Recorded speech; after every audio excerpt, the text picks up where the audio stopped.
Hello and welcome to the final session of Masks, a new generation for Gauntlet Comics for this particular quarterly set of sessions that I've been running. Started in January and we're now wrapping up here at the end of March. We have some characters that have been here for a little bit. One segment, we have some characters that have been here for two of the 3 months, and we have one character who has been here throughout the series.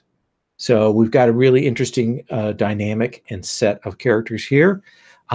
Interestingly, this session will be shorter than the new Avengers film, and we'll have more intermissions than that is going to. So just imagine that, if you will, because we are just on the cusp of Endgame as we are recording this.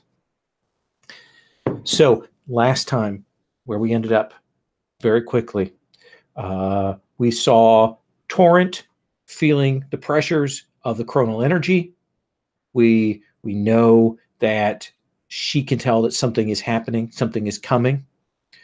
We saw Harvester report in to her Aeon commanders, and her Aeon commanders lay out that there's something wrong with something up with Harvester, that Harvester has, and that's a Harvester, but a Torrent, that Torrent has these cross-time energies and information, and she's going to need to be brought in. And we saw Shadowboxer contemplating his costume, which we've already seen as a sign of the future, and something that has been a drive for Shadowboxer throughout, about this idea about the costume. We saw Zahn approached by an agent of the Imperionics asking for aid in return for a solution to his problems and a way to return to the outside universe. And we also saw Sarah Sparks in her sanctuary, the chronal energy distortions again, and then the appearance of a figure she had not seen for some time, for months, the hero known as Overclock, who had been lost into the void, who returned and told her that there was a foe that they had to face, a danger to the universe itself by the name of Torrent, that she was not who she claimed to be. And of course, then the last bit that we see of that is character that we know is Syndic. We also know them as the counselor at the school. We see them jump up and report to another cross-time figure, another person who apparently is from another version of Aeon in the future, an officer of this more fascist, more controlling, we don't know, some version of Aeon that seeks control, and this is their agent for that future Harvester. So that is where we left off last time. Now, I think we've got some obvious things in the mix, but I wanted to check in with anybody. If anybody, you're like, here's something I don't know if would be on the table that I want to make mention, that I definitely want to get on the table, anything like that. Is there anything from you, Chris? Just I had unlocked my moment of truth with the first advance, so that's floating out there. And since this is our last session, I'm almost certainly going to throw that in at some point. I'm not sure when, but it's waiting. For you, Jim, I'm going to beat the crap out of your character today. Please do. The one thing that I do want to say, though, Yes, just to make sure that it's like kind of on the table and out there for everybody, is that like when you were talking about the players that had played in this series before, you didn't mention that I actually ported my character in from a different Gauntlet Comics run, and would love to have this character around to play in the future. So I'm totally cool with there being like problems within Aeon that need to get addressed, and like, you know, maybe factions with Aeon that have to get rooted out or something like that. I really would like it if we don't just like completely blow Aeon up so it's not around. Okay. Certainly my picture was that what we're seeing is a future alternate version of Aeon. Absolutely. It is disconnected from the Aeon that we see in the present. I'm putting that out there for the other players too, just to make sure that it's like, you know, like if I want to keep playing the soldier, I need someone to be a soldier for. So I think that's perfect. Yeah, fantastic. No, I appreciate you saying that. Other than that, no, wail on me. That's that's how I built it. So please do. Michael, what about you? Anything you want to throw on the table? I also have the moment of truth. I would like to throw that out there at some point. I only have one drive left to hit, which is get that new costume. So I'd like to see that on display at some point. Would be very exciting. Torrent had dropped kind of a juicy tidbit toward the end of last session that I didn't really get a chance to follow through on more, which was her asking me to help break someone out of super jail. So that might be a fun thing to do also. Okay. Well, you know what? We may throw you and Torrent together in the first scene there. That's a good thing to know. Zahn, what about you? Anything? Two things. The one thing is I kind of want to finally get rid of this sickness thing by Impernex or another meme whatsoever. So I think I want to resolve this. Okay, let's see if we can figure out some good fiction to work in the results. Yeah. Yeah, and the second thing is actually a rule question about my playbook. I think I did something wrong all the time. Sure. It says I'm only allowed to give out a total of 6 influence. Mm-hmm. But every time I retracted one or someone used it, I subtracted that. Is it 6 in total or 6 at a time?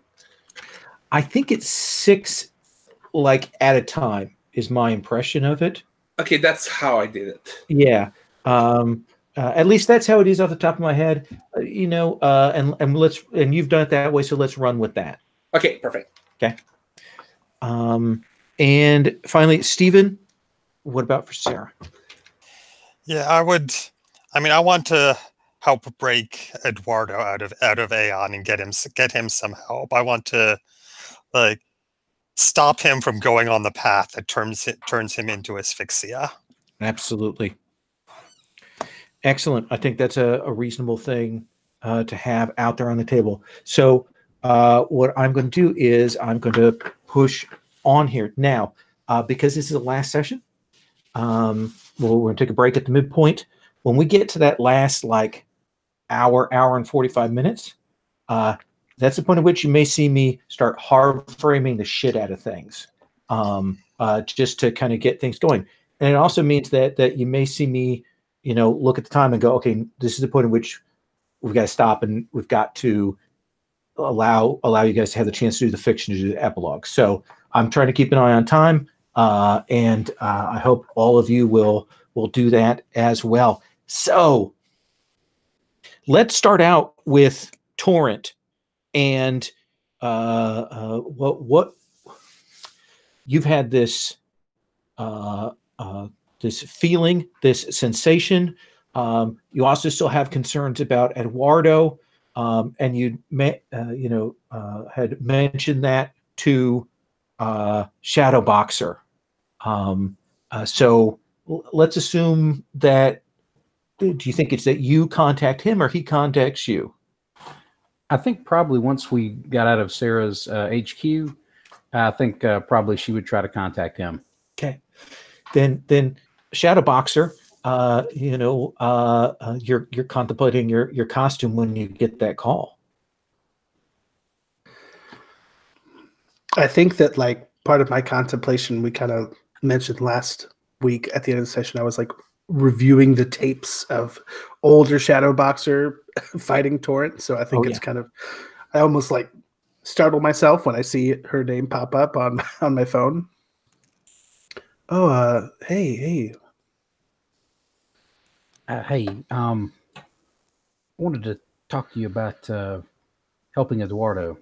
That's the kid that Eon kidnapped. Yeah, that thing.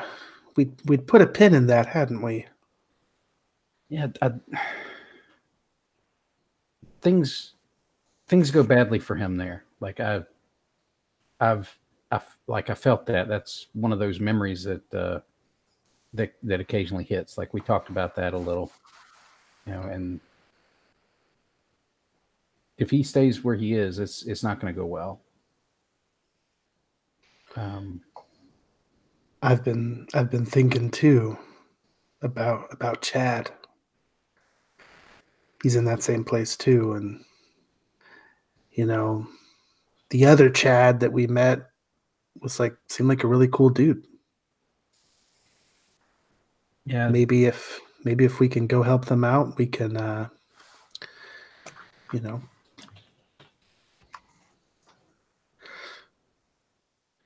what I mean. Yeah, I'm worried. I'm not sure Chad would take our help. He has a history with the with this group.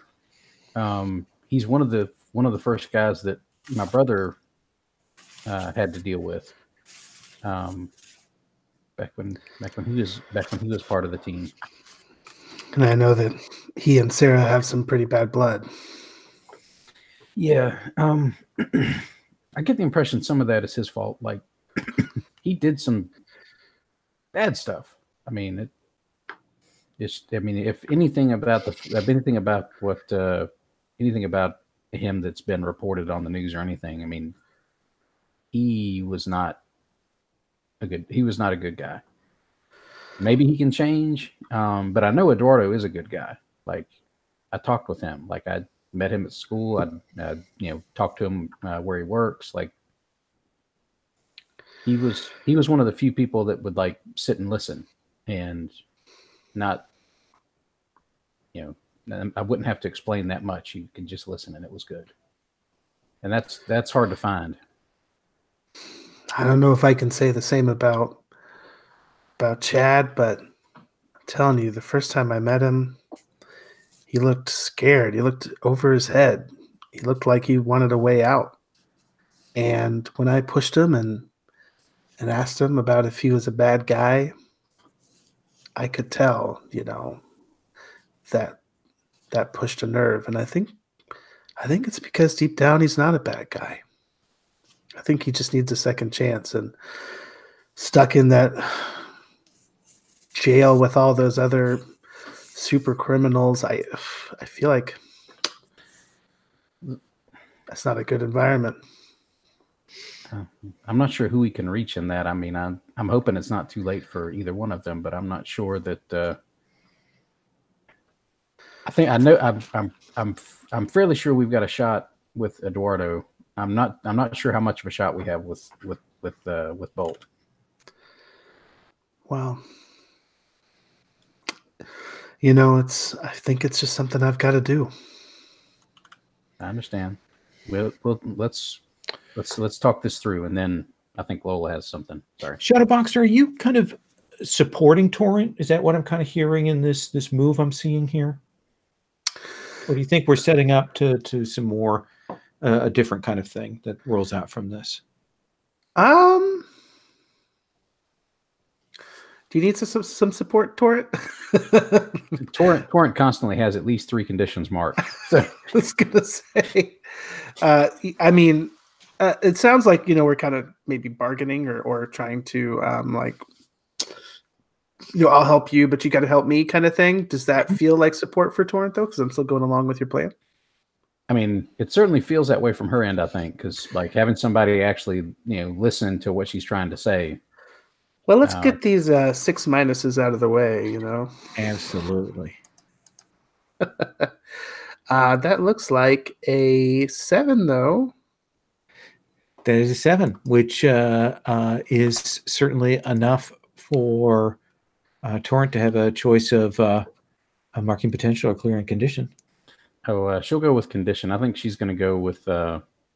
She's going to clear hopeless. Okay. And I know that she had, and I can't remember. I don't remember if we went into this or not. But she had also, like, when she first called you after that fight with, or maybe even during that fight with your future self, I think she asked if he had gotten you. So I don't know if that was something you wanted to address with her. If he had gotten you, like when gotten to you. Bolt or Shadow the older Shadow Boxer. Oh, what did you mean by gotten to me? Like tried to get a hold of get to you. It seemed like the asphyxia. The older version of asphyxia was trying to get to Eduardo. I didn't know if the older you had tried to come after you before he tried to come after me. I don't think so. No, I don't think we have any evidence that had happened. Yeah, there was that thought. I'm going to cut away from you two.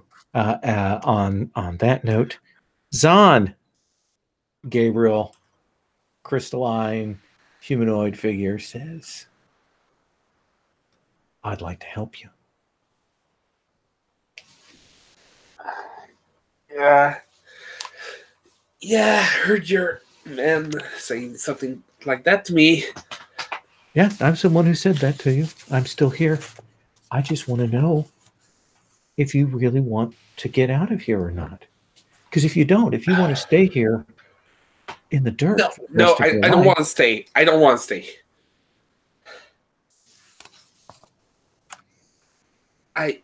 What, how can you help me? Just, how can you do that? Well, as you know, there's a war going on. Uh-huh. And part of the problem is that it's so big. Mm-hmm. And there are little pieces of the war that fall out that cause us problems. Problems between your master and the Imperionics that we'd like to get rectified. And that will help us in the long run. And you know how the long run is. We're talking thousands of years, right? Could be thousands of years. Could be shorter, but could be thousands of years. And we would like you to intervene. It's not like Terex has actually been friendly the few times I saw him. Exactly. You're still here. You're still trapped. If Terranex really had your best interest at heart, certainly they would have gotten you out by now.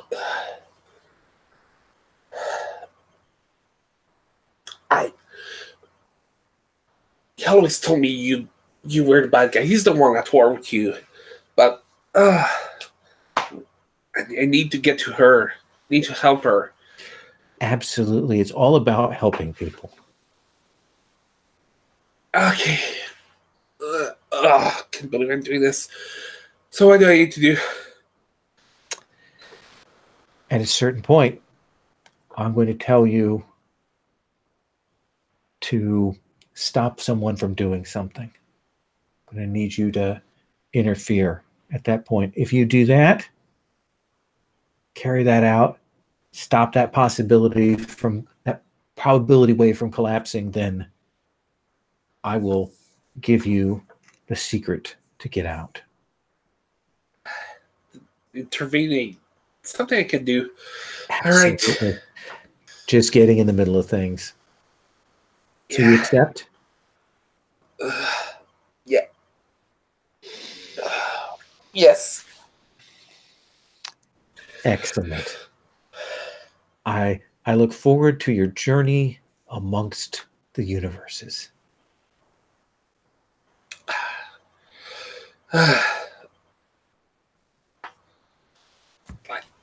Be seeing you.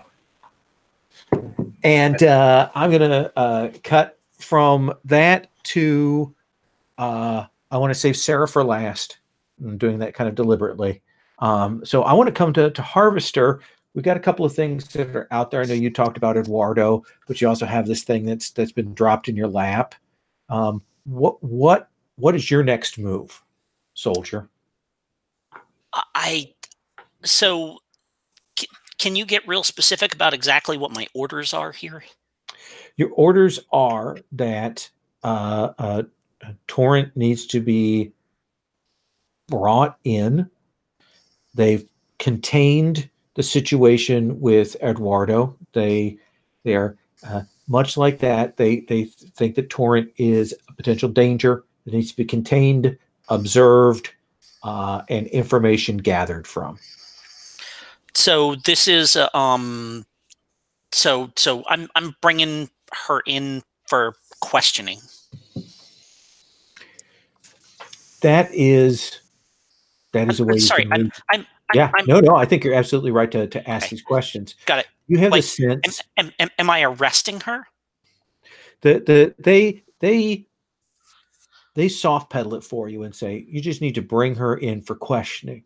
Okay. But behind the scenes, you probably gotten the sense that, again, with the problem they had with that a chronal agent before in Aeon, that they are very nervous about time stuff right now.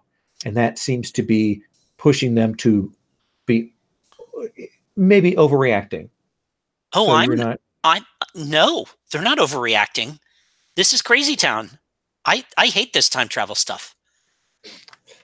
So what do you want to do? I'll oh man. I'm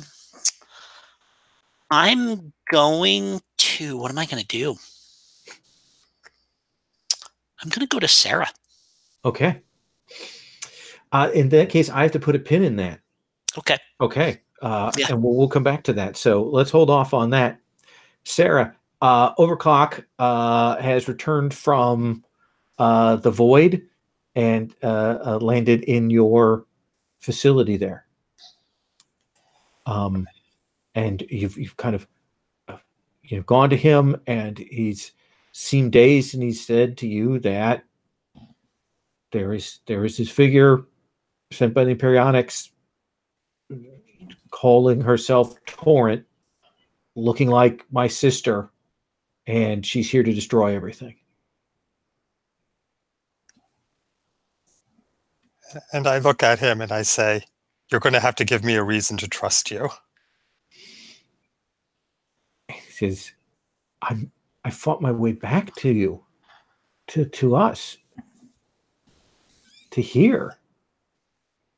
Yeah, but I mean, you know that old cartoon about the grad student, and there was that one episode where he was cloned, and the two Peter Parkers were pointing each other, saying, "You're the fake. No, you're the fake." I mean, either Torrent is a fake or you are, and right now I have no way to tell. He says, if you're not going to help, I have to stop her, Sarah. I want to believe you're back, Will. I really do, but look, that is your sister. I know your sister, and that's Morgan grown up. I don't know what's going on. You and I, we can go and talk to my parents, and maybe they'll know. Maybe they can say something. They can identify something.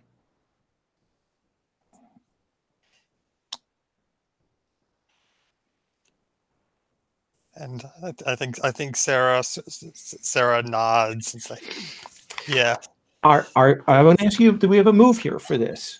Are you trying to pierce the mask? Yeah, I think I am. Okay. In that case, Sarah, why don't you go ahead and roll with your mundane? Okay. Oh, that's lovely. That is a 4. That is a 4. So the good news is you get to mark potential, which is what we call XP in this game.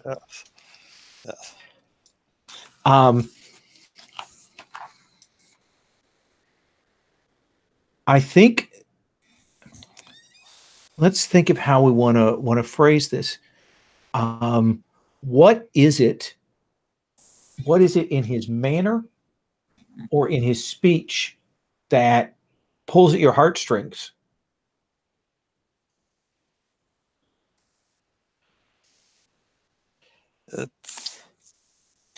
I mean, it's just so genuine. He's exactly like Will was right before he vanished. It's like almost no time has passed. And like Morgan, she's gone from being a kid to a teenager. I mean, it seems like the same person, but there's so much more difference there. I would like you to mark either guilty or insecure. Okay. I think she's insecure. I think that fits the fiction more at the moment. Okay. Perfect. And I think that as you're kind of in the middle of that, where you're starting to accept, you're leaning that way, that is when Harvester contacts you. Okay. Right. And it's like, yeah, I hear the communicator beep, and I say, Rosalind, put her on the main screen. Sarah, it's Advika.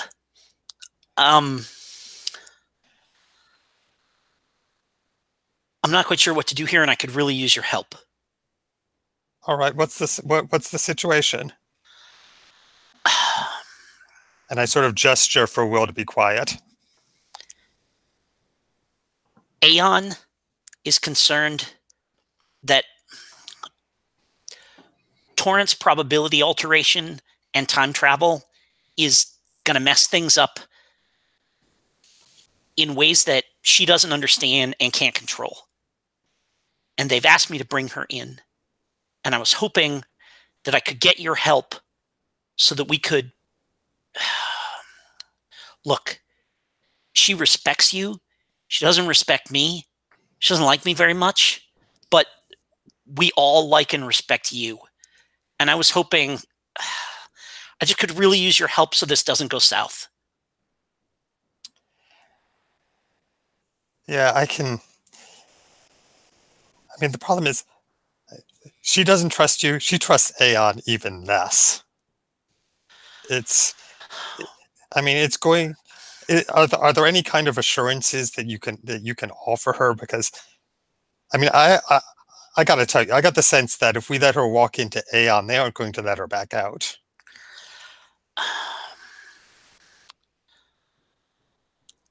I don't know what to tell you. I've been there. I've been there since I was 10 years old. And there's really good people there. And sometimes they have to do some things to keep everybody safe that are difficult or that don't look like they make sense. But everyone there just wants to keep everybody safe. Well, I mean, not me. I mean, that's the problem, is that not everyone does. I mean, we had a rogue Aeon agent called Dr. Alset who was playing around with time travel. Which is... Yeah, that's the point. He was a rogue Aeon agent. He wasn't an Aeon agent. He wasn't carrying out Aeon orders. And there might be others that are like him that were even working with him. It's... I think a certain amount of suspicion is actually justified. I mean, I agree that we need Aeon. That Aeon does good work, but I'm just saying that trust is just a little hard to come by in this situation. So, if we go in there together with her, and we're with her while they're talking to her, if she knows that we've got her back, if she knows that we're paying attention and that we're keeping tabs on her, and that we're not going to let them, that she's got people on the outside, I'll talk to her, and I mean I'll try to come up with. I'll try. I mean, I agree that if we can convince Aeon that she's not a threat, or if she is a threat, find a way to make her safe. That's something we all want. I'm looking for the best way to make this happen without letting the situation just snowball out of control. Because if she decides that she doesn't trust us, then that doesn't help anyone. If we don't bring her in, they're going to order someone else who's not her friend to do it. Sure. And we should talk to her as friends, not with threats. And that's why I'm asking you. Right. Let me pause there. Are you provoking Sarah? Do I have influence on Sarah? Yeah, I believe you do. Yeah. So now you get a couple choices. You can go with the provoke move, which is just rolled, or I don't know if you want to use your influence against her in some way. Let me see. I think I want to use my. I think I want to just use my influence. Okay. So when you avenge, you can. Actually, I have. Hang on, just a sec. Let me. Shoot, I don't have. Having influence over does give you a +1 in addition. On That's if I were to do the provoke there. Yeah.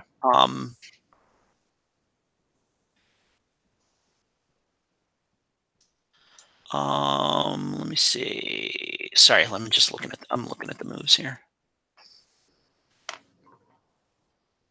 Book someone for PCs on 10 plus both. No 7/9, choose one.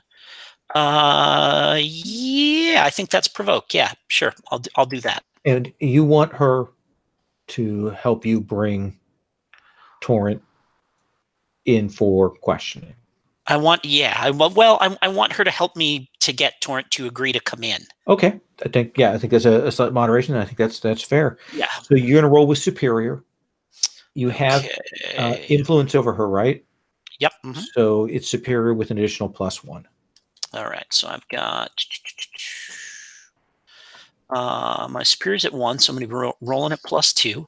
Okay. Pardon me. Just a sec. I'm not as quick on the draw on my laptop here as I am on the desktop. So pardon me just for a sec while I get to the roll for your party,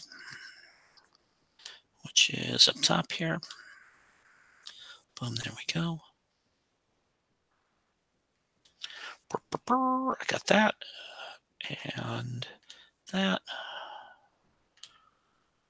That is a 10 on the dice. Okay. So that means that then you get a choice on a 10 plus. If they agree to do it, we'll add a team to the team pool. And if Sarah doesn't want to do it, then she'll mark a condition. For PCs on a 10 plus, it's both. Yeah. So. Yeah. I agree to talk to Torrent. I mean, it's sort of.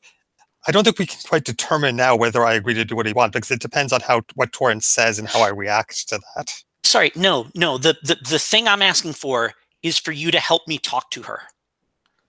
And then if she if we can't convince her, then that's a whole. Then we got to deal with that. But it's just having you come with me is the thing I'm looking for. That's where I'm kind of putting myself out here, asking you for help. Okay, so if I wanted to talk to her first, that would not be what you wanted. If you tell me that you're gonna talk to her about this and try and convince her to do it, I will take you at your word, and I don't have to be there. Okay, I accept that. I will do that. Okay. So team pool is at 2 then, assuming that you do follow through with that. Let me flash from that to Shadow Boxer, where we turn the page and we see Shadow Boxer and Torrent in a new place. What's in the background now I mean, you may still be talking, but what's the scene setting at this point? What do you think, Shadowboxer? Well, if we're going to do a prison breakout, we need to do a prison breakout costume change. And so is this in your new darker ensemble? Well, it could be that, or it could be us like shopping. Okay. So tell me what that looks like. Well, Carter, he's a pretty mundane guy. Shadowboxer, he's kind of a mundane guy. So I think if we're shopping anywhere, it's going to be the mall as teenagers, and that might be a place where Morgan feels a bit out of her element. I don't know. Do they have malls in the future? Is it all Amazon? She's not really sure. She remembers malls, but she also has almost no money because she's effectively homeless now after leaving her uncle's place. So she feels really awkward just sort of walking around because she has just enough money to occasionally grab a bite to eat, but she's not replenishing that supply. So she's being very reticent about throwing money around. Well, Simon posted a good point in the comments there. Is there? I guess we are in a superhero setting. Is there a costume store? I imagine that there is a much larger variety of costumes and cosplay and legit or otherwise that are for sale. Like that's probably a popular item. We should probably be there then, because I think Shadowboxer's previous costume was, from Kohl's, So, yeah, let's go to the superhero costume couture. Okay. What is its name? Tell me, Michael. Well, I remember hearing about a certain costume imaging company on the Gauntlet radio, Gauntlet Comics radio. So this might be the outlet store, because that was like a full-on service with social media. I think that those preppy kids that we mixed it up with were coordinating through them. So maybe this is like their outlet store. That was Spectrum, I think, was the name of that media company. Yeah. So this is the Spectrum outlet. Spectrum outlet store. This is the TJ Maxx and outlet store for these kinds of superhero costumes and things like that.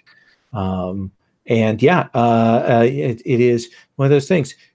People like having flashy outfits and stuff. It's a kind of a sign of stuff in a world filled with superheroes to kind of try and make themselves stand out. And you can certainly get yourself, when you come in, they'll say, are you looking for a colorful garb? And they'll point to the side of the store that is, reds and greens and yellows and silvers and golds, or are you looking for something more noir? And they'll gesture to the other side of the store that's all in shadows and long capes and cloaks and armor and things like that.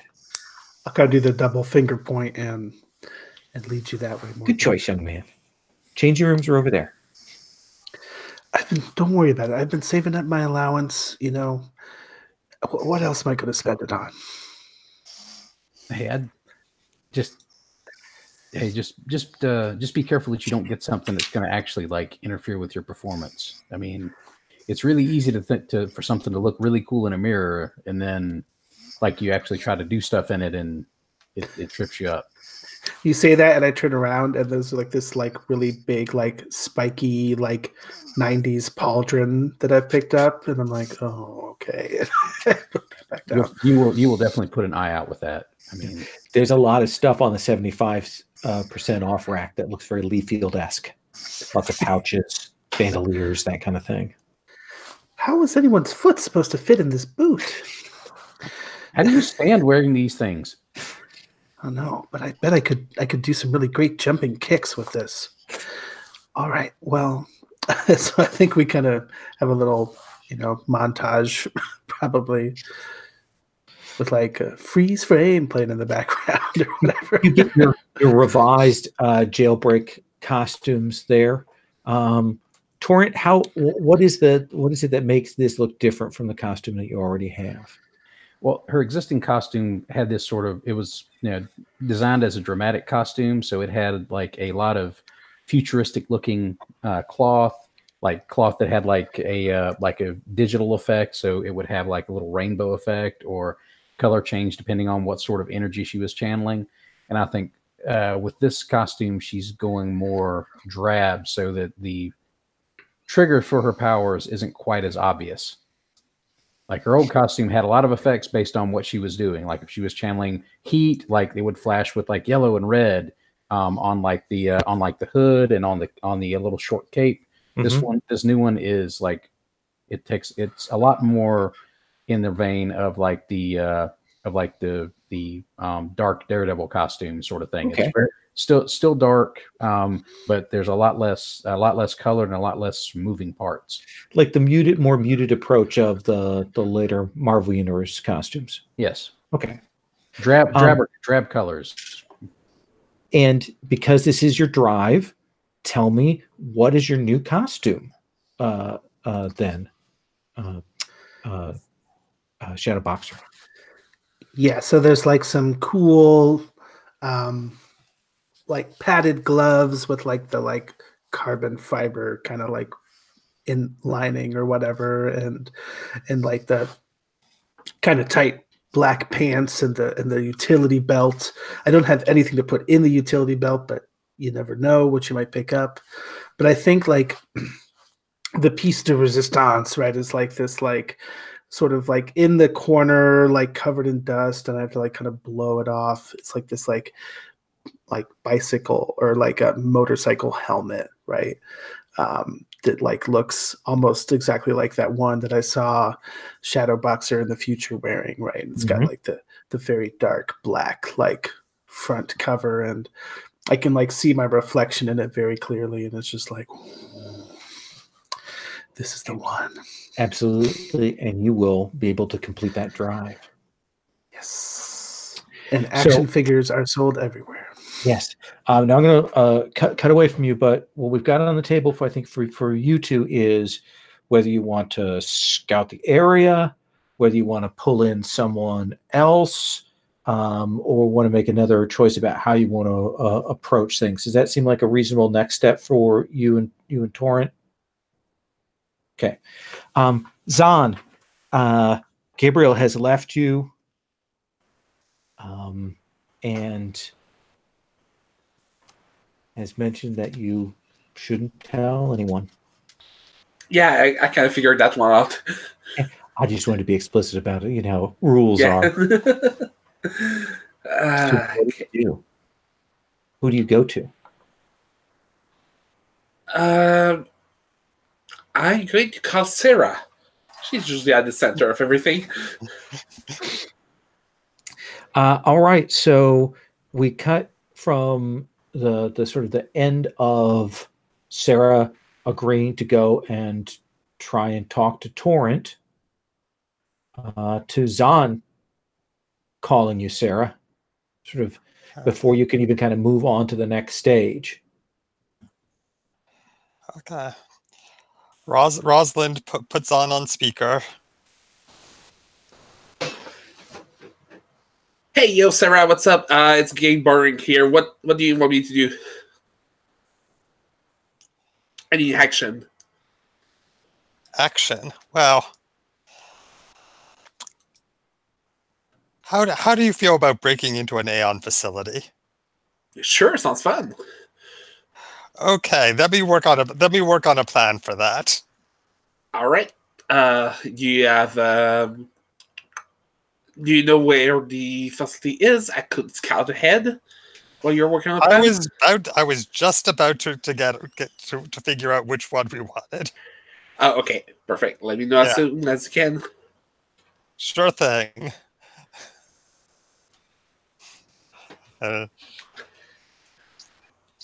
Disconnect. Okay. Bye. All right. So what do you want to do, Sarah? Okay.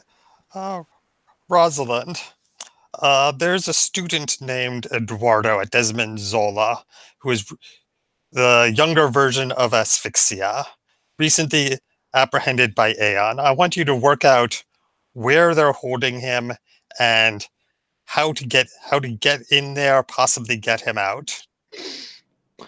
That sounds like assess the situation. Right. Well, it's also, I mean, there's also, it's using the resources of my sanctuary, which is, Sure. And I think that means you can absolutely know exactly where they're at. But I think to sort of for the further sort of questioning information. Right. But if you look at the Doomed playbook, the GM can give me conditions for that. Yeah. Let me take a look at that real quick. Sorry, it has been a while since that. Yeah.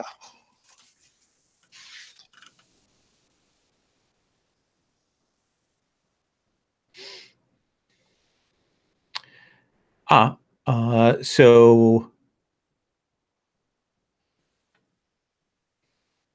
is that just the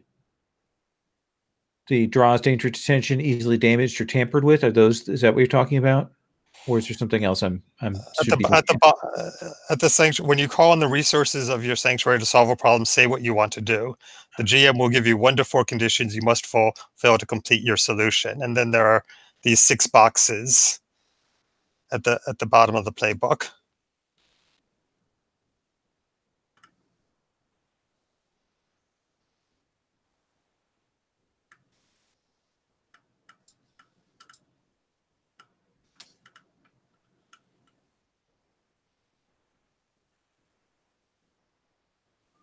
Production, Captain, the Legacy, Never Surrender, Fight the Fight. Wow, why am I not seeing this in your? It's on the Doomed playbook. Oh, it's so it isn't copied over onto your sheet. No. Oh, okay. Sorry, I don't have any of that stuff up. I just have your character sheet. Okay, yeah. So hang on. Just give me a second then. I didn't copy the whole thing. No, I gotta open up the sheets then. Yeah, sorry. That was.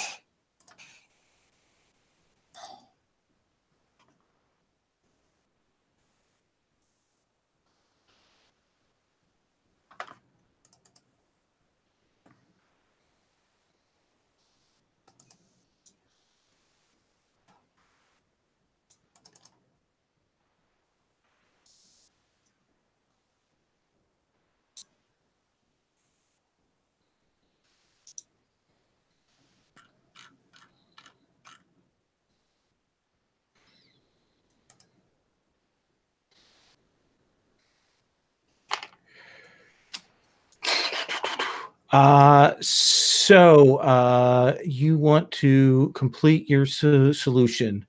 I think you and your team risk danger from Aeon being watching for this kind of thing. And I think to get into there, you'll need help from someone who knows Aeon. Okay. That seem like 2 fair conditions given our fiction? Sure. Okay. So I'm gonna. So I do that, and I'm gonna send Uncle Ted a message with all of the information we've got about Asphyxia and Eduardo, because he's better at biochem than me. Okay. I want to get him working on how to give Eduardo some control over his powers. All right. So that's something he should be at a research hospital, not in a prison.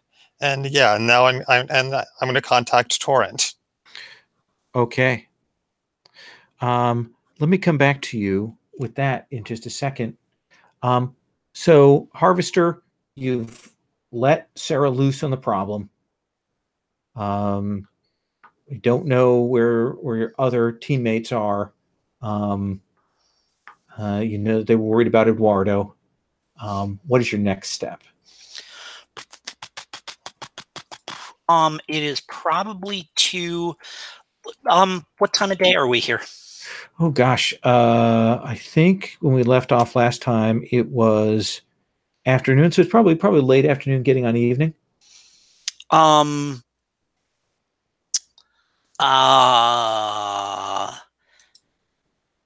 am gonna show up at his house in my jogging togs and ring his doorbell to see if he'll like to kind of do a like an I'm sorry run with me. And this is for Shadow Boxer? Yes, yeah. Sorry for I think the perfect way to bring this together is for you to be kind of at that front door. And of course, Torrent and Shadow Boxer have gotten their clothes and now they've got to get all changed. Let me ask you this. Do you think you guys are in the house? Or are you like coming back and see Harvester at your front door, Shadow Boxer?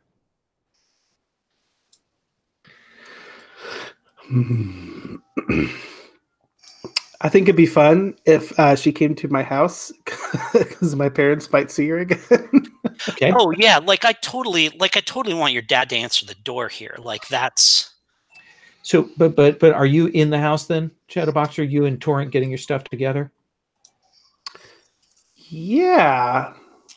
There was probably a similarly funny scene where I was bringing a girl up to my room with with my dad, and he's like, "Really, Carter?" Okay. All right. And so, yeah, Harvester, you will see Mr. Strombush opens the door, and you see him do a double take. Good afternoon, sir. I was going for another run, and I was hoping that Carter might want to join me. Could may I ask whether he's home? Sorry, no. I would say, and I was hoping that Carter might want to join me. Could you please let him know that I'm here? And you see him pause, and he goes, let me check if he's home, in a way that seems oddly stilted and suspicious, and he'll shut the door. Okay. Thank you, sir. Okay, you're getting the costumes together. Torrent, you've been dragged into Shadow Boxer's house. You'll hear this very tentative knock on the door, Carter.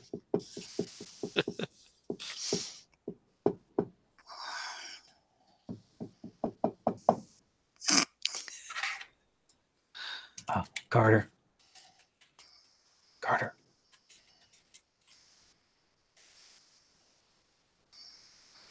Carter, are you there?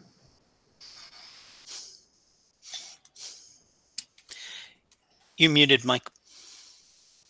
I was like, I'm talking so quietly.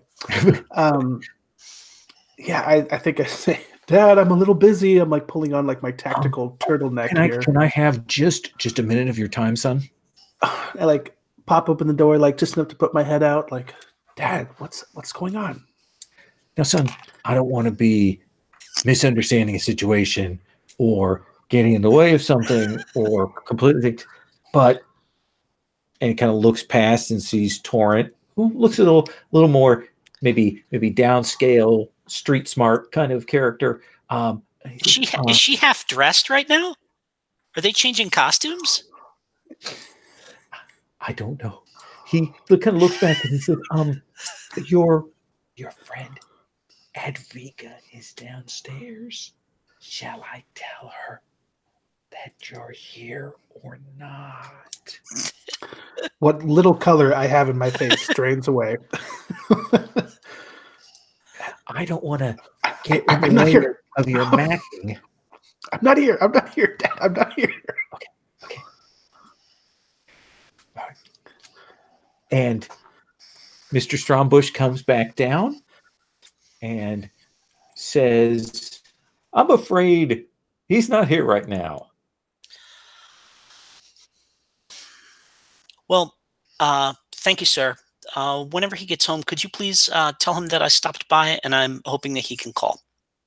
I will do that, young lady. Thank you, sir. And I'll go jogging. Okay. Mr. Strombush lets out don't like lying. Oh.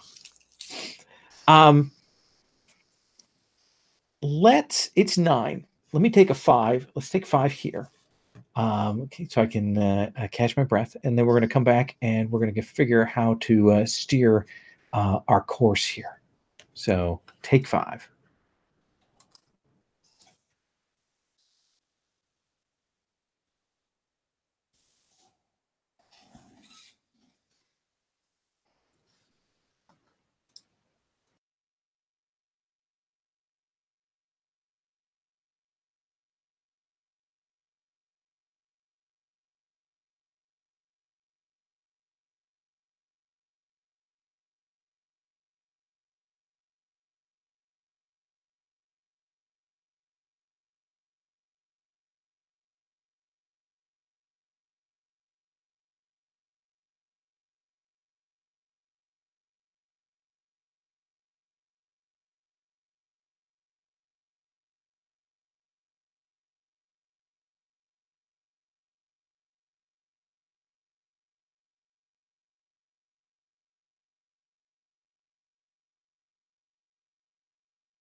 So I had somebody on the Gauntlet Slack write me and say, "Hey, Lowell, are you the guy who wrote the Flashpoint Superman comic books?" And I wrote back, "Yes, except for the last part where X character dies." And he went, "Oh, I just picked it up. I haven't read it yet." Like, Okay, two things. First, oh no. Second, you did? yeah. When they were doing Flashpoint, they were putting all the established authors onto secret new books, and so they were. My friend Gene got me the gig doing the 3 issues of that for Flashpoint Superman. It was pretty cool. Oh, that's cool. I saw somewhere that you did some work for DC Comics, but I didn't know what. The only thing I did that, I did a little Rocketeer story, and I did a Mouse Guard short story that's in the first Tales collections. That's awesome. As soon as we get Michael back. So I imagine that if this is probably one of those big, thick comic books, like the old style ones, like the old Justice League annuals or things like that, where we've got like, this is now chapter 2 of the issue, or the next chapter in the issue. And I think we've got Harvester jogging and waiting to hear from Sarah. We've got Zahn waiting in the wings. We've got Torrent and Shadowboxer kind of getting geared up for the jailbreak. And then we have Sarah and Overclock. And I think the no pun intended spark that needs to be ignited here is Torrent. Sarah Sparks is calling. And she looks over at Shadowboxer and says, "Okay, this is Sarah. Play it cool." Hello? Hi, Morgan. A whole bunch of things have come up. I really need to meet with you someplace safe. Okay. Where do you suggest? I'm still I'm still getting used to everywhere. I mean, is the diner okay? Do we need someplace other than that? That rooftop you guys always like to hit? That sounds fine. How soon can you get there? She thinks for a minute, and then she like mutes for a second, and then talks over. Hey, how far is your house from the rooftop? It's on the way. Like 15, 20 minutes? Like, I've never gone from here to there, so I don't know. Yes. I have no idea, but that sounds narratively appropriate. She flips back over and says, I think maybe I'm about 15, 20 minutes from there. That's great. I'll see you there. Okay. See you in about 15 or 20 then. Okay. Sarah wants to meet me for something. She says a bunch of stuff has come up. You want to tag along, or do you want to try and go ahead and scout? Like, what do you want to do? I mean, I'll stay out of sight. I'm good at that. Okay. Good idea. And, so you two are going to depart the house with Shadowboxer trying to be a little more stealthy, a little more concealed? Yeah, I think he's hanging back is the impression I got. Is that right, Michael? Yeah.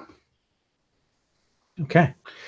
And I'm going to come back on a detail on that in just 1 second. Overclock will say, I'm going to go and get in position, Sarah. And I look at him and I say, I'm going to trust you, but you're gonna be there in plain sight. If she sees me, she's going to run. She's going to get away from us. And if that happens, then I'll know which one of you to trust.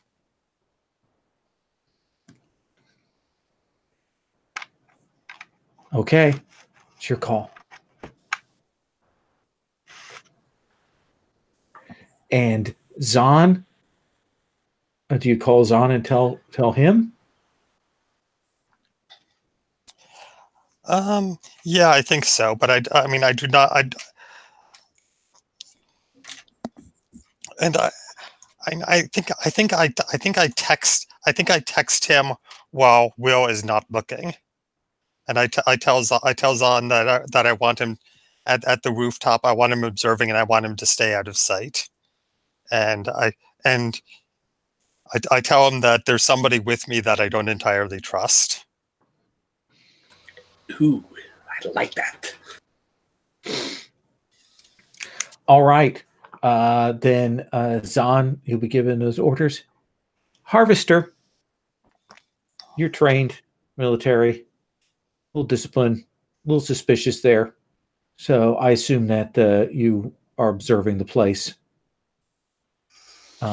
After which place? I would be Carter's house after that strange interaction with his father.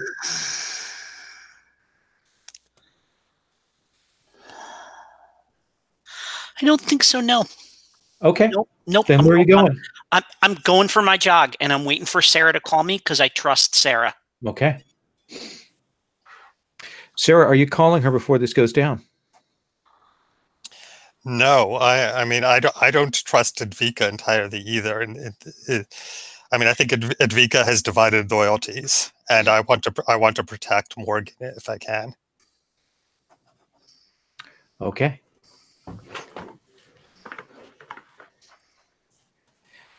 In that case, let me think here how we want to roll with that thing. One thing that might be interesting, if you wanted to have a discussion between Harvester and Shadowboxer, we could do a phone call. Would you like to see that, Jim? No, I'm cool. Here's the thing. I know I know as a player, like Harvester, like the second anybody gets wind that you guys are trying to break into Aeon, they're going to call me. All right.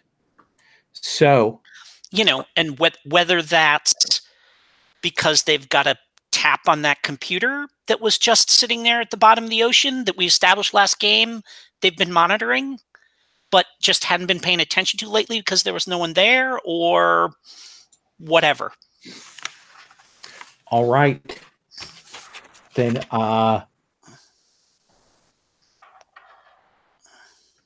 let's cut to Zahn. I assume you're first on scene. Yep. So it's the rooftop always hanging, right? Yeah. Okay. I think I'm going to be sitting like if there's a ledge on the rooftop, I'm going to be sitting like right under it. Okay. And I think I'll plug in my my earplugs and tune in into whatever's crazy thing is going to happen here. Absolutely. And then let's come to you, Torrent. How do you arrive on the scene? I think basically Torrent, she doesn't have any like super travel abilities, so right. She's just basically jogging over there, and she's able to do a couple of little kinetic energy tricks to like get up to the top of the building fairly easily. like jumping and redirecting some kinetic force to bounce up to the top. So that's how she gets up on top of the building. Everything else is just her basically walking or jogging to try and make the trip a little faster. And you will then arrive there, get up onto the roof, and you will see Sarah and Overclock. And her eyes just get super, super big. Like it looks like for a second she doesn't register who it is. It's just somebody else up there. And then she looks closer and like her eyes just slowly grow. And gosh, I really wish this game had like an inner conflict move. I'm going to need you to roll Take a Powerful Blow. Yeah. So let's see. She's got 3 conditions marked currently. So 2. No, 2. She just lost that one. Okay. So let's see how this goes. That is an 11. That is an 11. So on a 10 plus, choose one. Ooh, okay. Let me see on the 10 plus. It's been a while since I got the 10 plus. Or 2 options from the 7 to 9 list. Oh, let's see.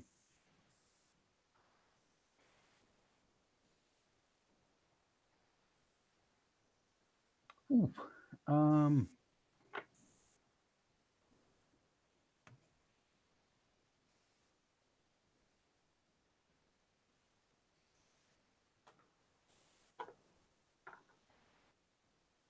I think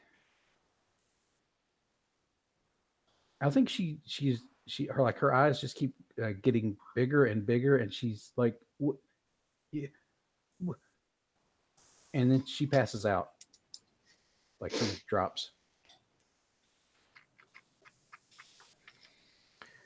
All right.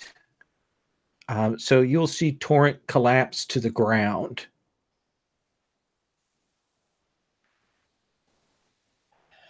And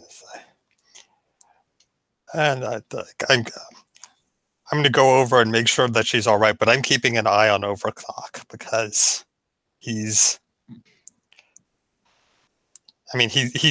known to be hostile to her. So it's like I'm just I'm checking her pulse, making sure she's okay. She's okay. Shadowboxer, you arrive on the scene. You see Torrent out and on the ground, and Sarah Sparks checking over her, and another guy who you don't really know, but you probably recognize the costume.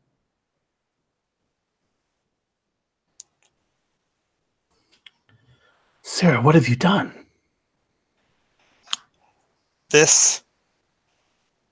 It's her brother. She fainted. He's supposed to be dead. Oh, that's fair enough, I guess. Can we wake her up? We kind of have an appointment later. Overclock says that's not a good idea. What would you know about it? She's an agent sent by a figure known as the Imperionics back in time to disrupt this timeline. Maybe.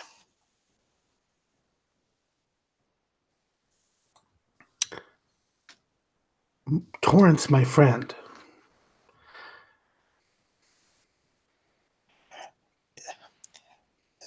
Yeah, and right now, I don't know who to believe. But we're going to figure this out, right?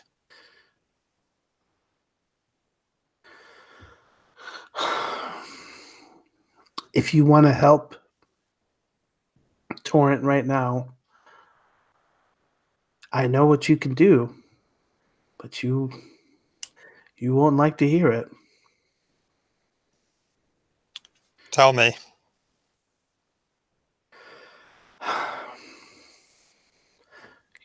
I don't know if I can say it in front of that guy.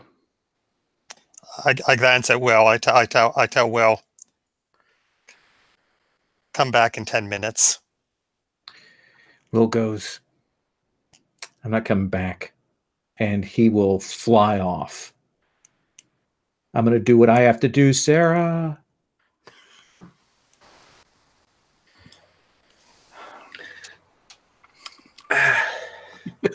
Yes. I know I want to do something. I'm just not sure what. What is it going to be, Zahn? I can either fly after him or stick with a group. I think I'm going to trust my instinct and tap into the cosmic ether before doing anything. I guess.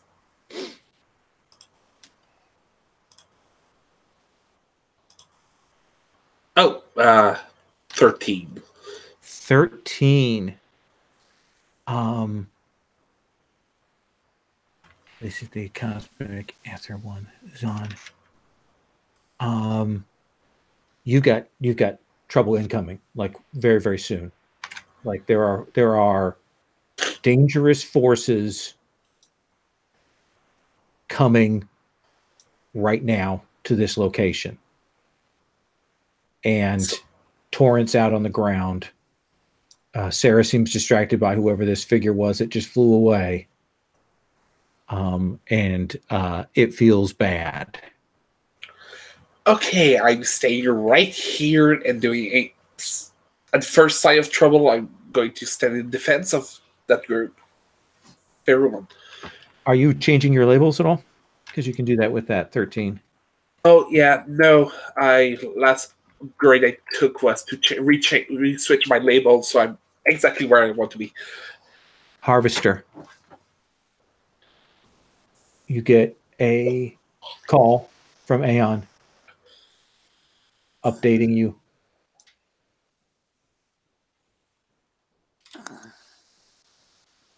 Harvester. We've just recorded another temporal agent. One of Sarah Sparks' former teammates that she's just engaged in a meeting with at a known location. We're trying to track this figure right now, but he's blipping in and out. We don't know what the meet was between him, but it looks like the rest of your team is assembled elsewhere in the city. Like the entire team? That's what we're reading right now. Oh, give me their location. And it gives you the rooftop. And I sigh.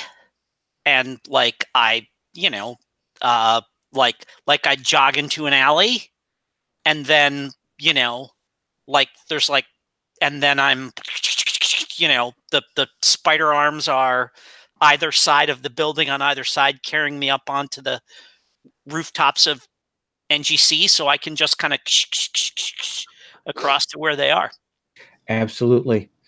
So Sarah, Will takes off.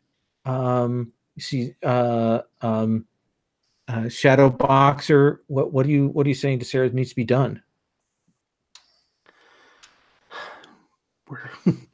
We're heading to Aeon. There's a couple people that we're trying to get out of there. Eduardo? Yes. Already working on that. I'm glad to have you on board. Well, I mean, I didn't want to ask the team for help because this could get us in serious trouble, but I think it's the right thing to do. I think it's a night for second chances. Yeah. And but I want you to know there's somebody else that I'm going to be helping to get out of there. Who? Bolt.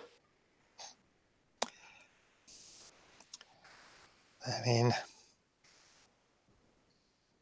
I actually agree that he doesn't belong in prison, but you can't just break him out. I mean, he's done a lot of bad things, and it needs to be a supervised release.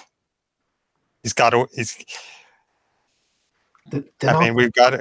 He's got to be wearing a tracker and wearing a dampener.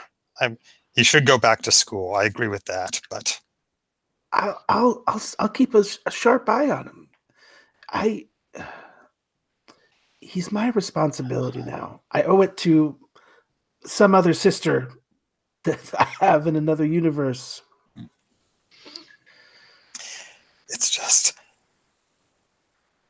a couple of days ago that he broke a whole team of supervillains free. I mean, well, there have to be. I'm afraid he's going to do something like that again. I mean, I met the other Bolt. The other Bolt was a great guy, and the Bolt in this universe he was not on that path. It's not. I mean, it's not just what I did to him. He was a bully before I ever met him, and the other Bolt was not like that. Somebody's going to return the favor. He broke all those supers out of jail. They'll probably try to do the same for him. Would you rather he get broken out by people who want to push him further down that path, or people who want to try to help him? And we have to decide now, because if we break out Eduardo, they're going to up security, and there's no way we're going to be getting back in after tonight. He tried to kill my friend.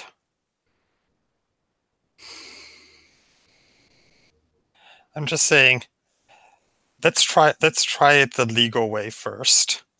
Let's convince him. If you can convince him to take a plea deal. I mean, he's a juvenile. We can get him. We can get him back on the right track. We can get him a supervised release. But what I'm really worried about is Eduardo, because Eduardo, he hasn't broken any laws, and they've already locked him up. They didn't capture him because he's a criminal. They captured him because they want to turn him into a weapon. You have a very convincing argument, but I think you're going to have to provoke me.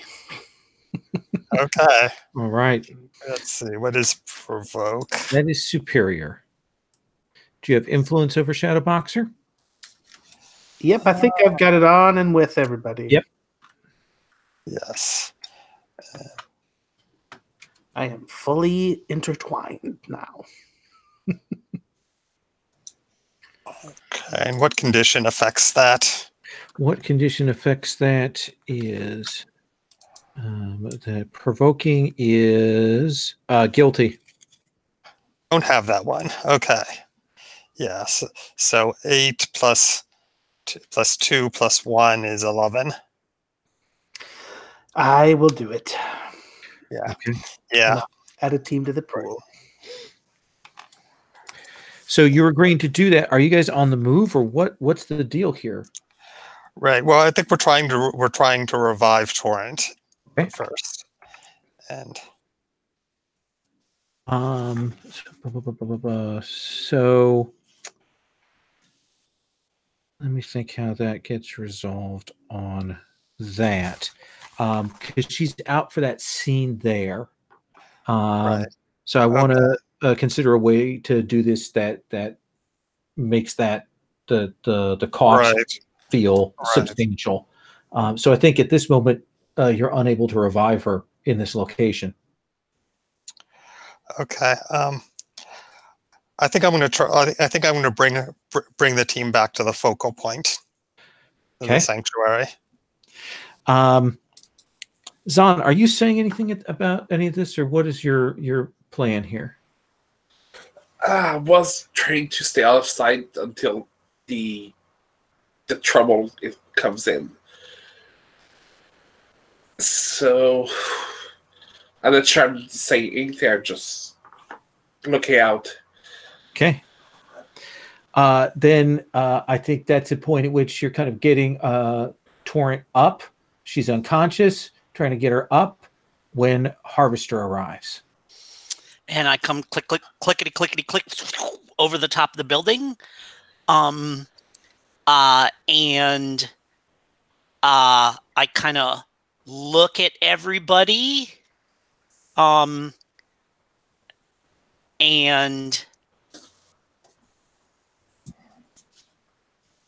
I say, okay, so what, did she fight? She fainted. Oh. She had an emotional shock. Yeah. What was the shock? I sort of size her up for a second, and then I said, her brother appeared.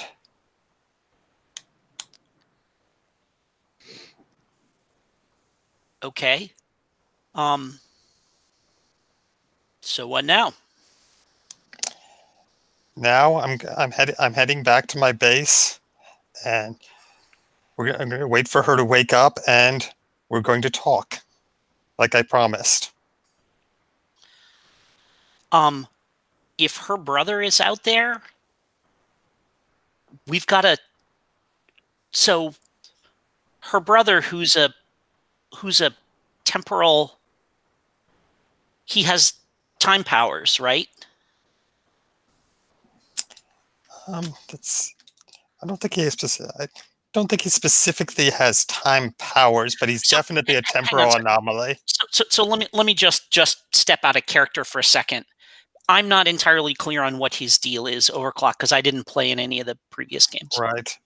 Right.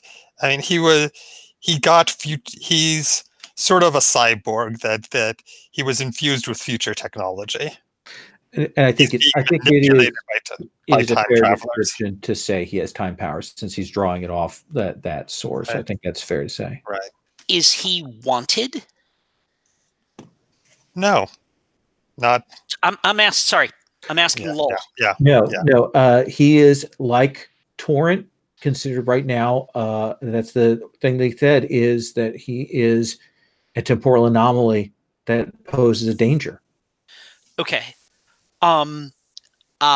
So look, this is Sarah. This is getting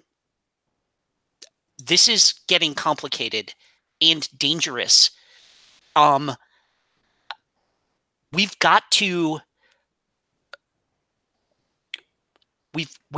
bring her in.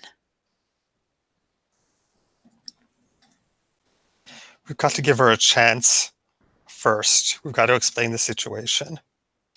You agreed to that. Then let's do it right here and right now. And I sort of gesture. I sort of gesture to her unconscious figure. It's all right. Okay. So let's go. Let's do it.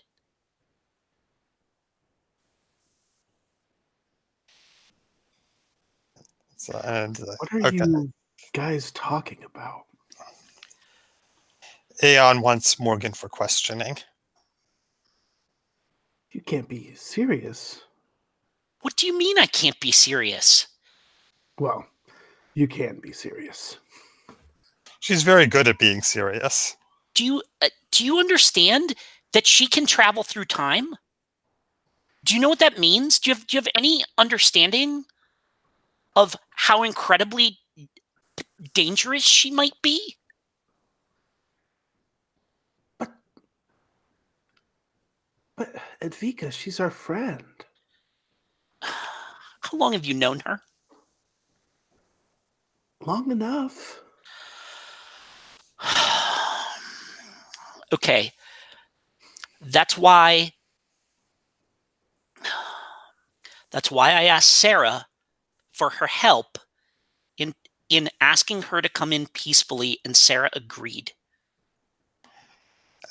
I think that if we can, I think there is no harm in finding out if Morgan presents a danger. The question is how can we do that when we don't trust Aeon? No offense, Advika, but the rest of the team, they don't feel entirely safe putting themselves in Aeon's power.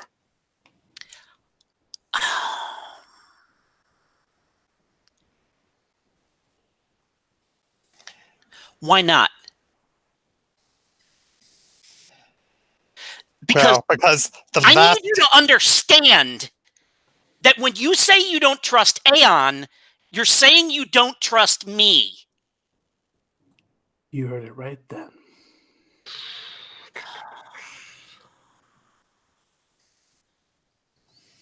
Why are you even here? The rest of us are freaks. You have a normal life. You have a regular family. I was just at your house. Your father is alive. Why are you even on this rooftop with us? What is wrong with you that you want this? Is that supposed to be about my dad? No. Sorry. So step up just for a second. I'm specifically talking to Carter. Yeah. I want to make sure that there's absolutely no confusion about that. Yeah. Right. But my father just died a few weeks ago, so it's like. Let me ask you this. Yeah. So if you jump in and say that, yeah, it's about your dad too. It's about your dad, your uncle, your grandfather. You do this because this is the family business. Because you do this because you have to. He doesn't have to. Why do you want this? I don't understand why you would want this. To help people. To help people who need it. I'm ready to use my moment of truth. And thank you, Jim, for pushing it there. But Lowell, I saw you maybe wanted to say something. So well, let me check in with Jim, because Jim was just pushing a dramatic moment there. So I want to check in if there's any use of influence or moves that you want to have roll out of that before I come to Michael. Since Michael's moment of truth kicks off of something like this, I was kind of hoping that's where we were going to go. So yeah. Okay. So you're holding. We'll resolve Michael's thing then. Michael, tell me what your moment of truth is. I don't have to be here. None of us have to be here. Here because it's what's right. It's the right thing to do. And that's what comes first.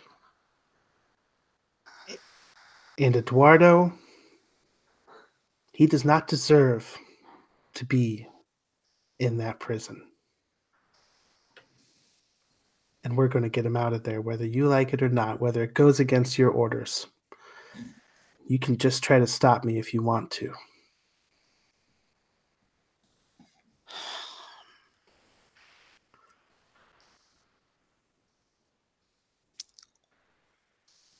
But let's get it out of the way now. Okay.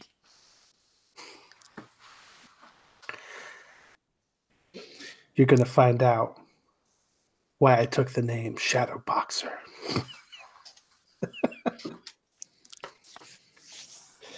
So what is it you want to have happen here, Michael? On screen, on page, what do you want to see?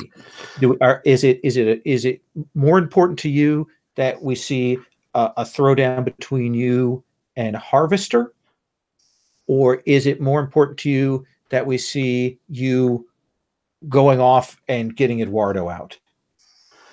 What's your thing you're doing? I want like a Hearts of Woodland style fight here. That's more about like, this victory represents like,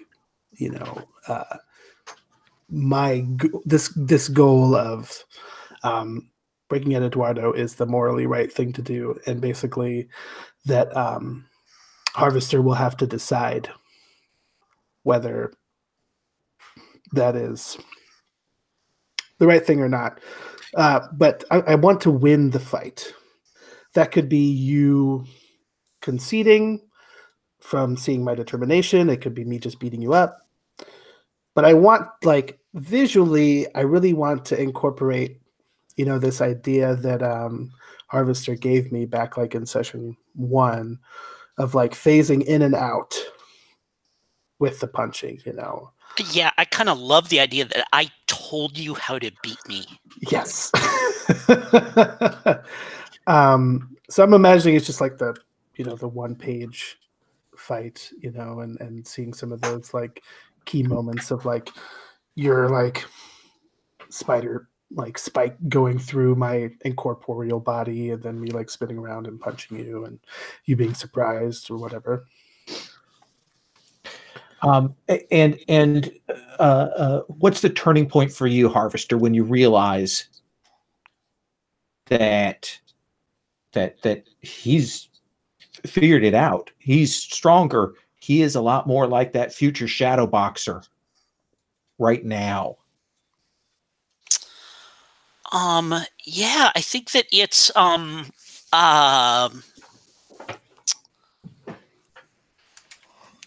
so he's got the new costume, right? Yeah. I can't he's got the costume with the full face mask.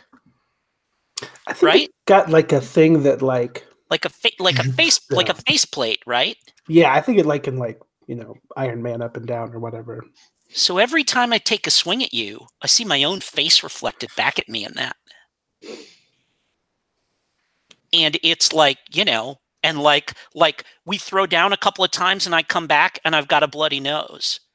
Come back a couple of times, come back, I've got a split lip. I've got a black eye.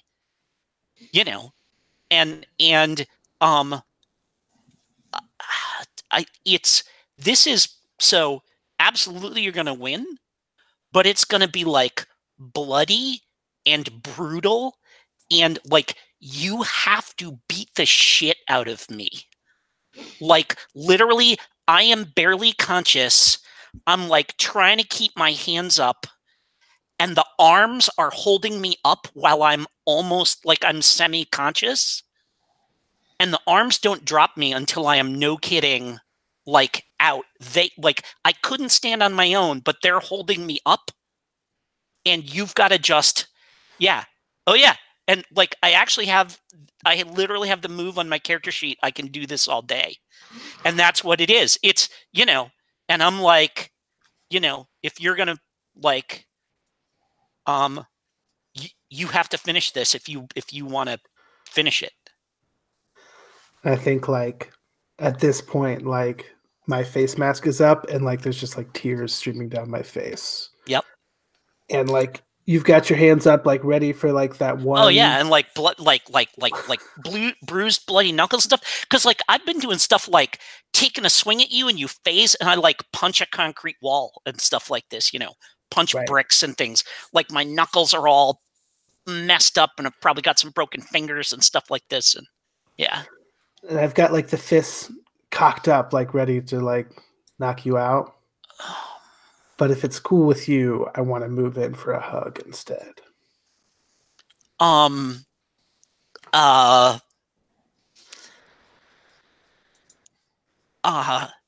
You know what? Like, you do, and I'm just too weak to stop you. So it ends up being this thing where, like, you wrap your arms around me and, like, the fists are like this.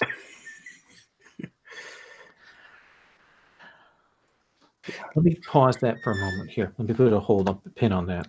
I want to pull in the character that we haven't heard from for the longest, and then the next longest. So Torrent, I think we had a dramatic moment change, a dramatic scene change that you weren't able to be present for, have a voice for. So I think that feels like a good cost from that earlier. Take a powerful blow. So I think you will come awake in Sarah's arms. She's kind of been keeping off to the side, obviously keeping you safe, and you see the end of this slugfest what's your reaction? So the end of the slugfest is that weird sort of like hug, if I'm understanding that scene. Like, so Yeah. she like comes to and she's like sees the staggering harvester just, and then Shadowboxer go in and like do that hug. And I think she's blinking a couple of times, like she's not really registering what's happening there. She doesn't understand. She's like, what's going on? And then she looks up and she sees Sarah. Where's Will? That was Will, wasn't it? But I'm not sure if it was the real Will. He flew away. But why would he fly away? He might be from a different timeline. He might be a fake. He might. He said that you were a threat, and what? I don't think you are. I think there's something wrong going on with Will. I think that might not be the real Will. I'm sorry. I didn't know which one of you to trust.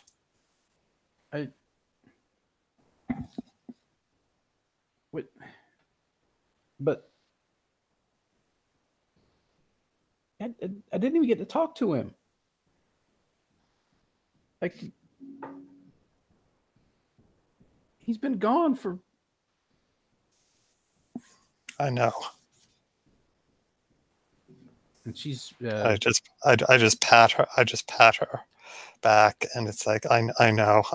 I feel it too.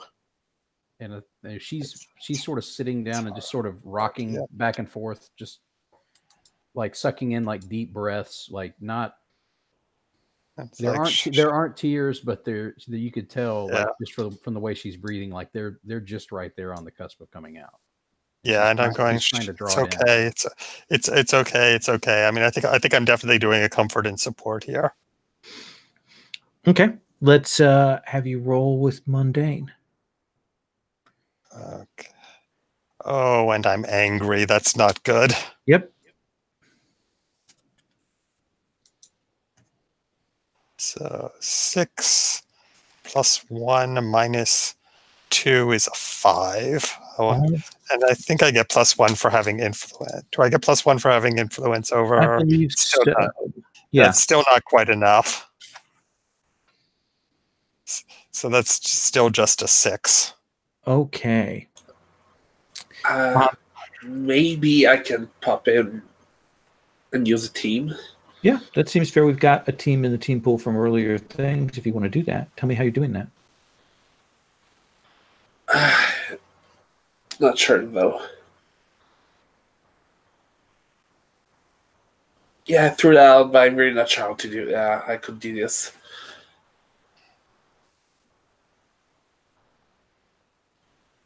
Gosh.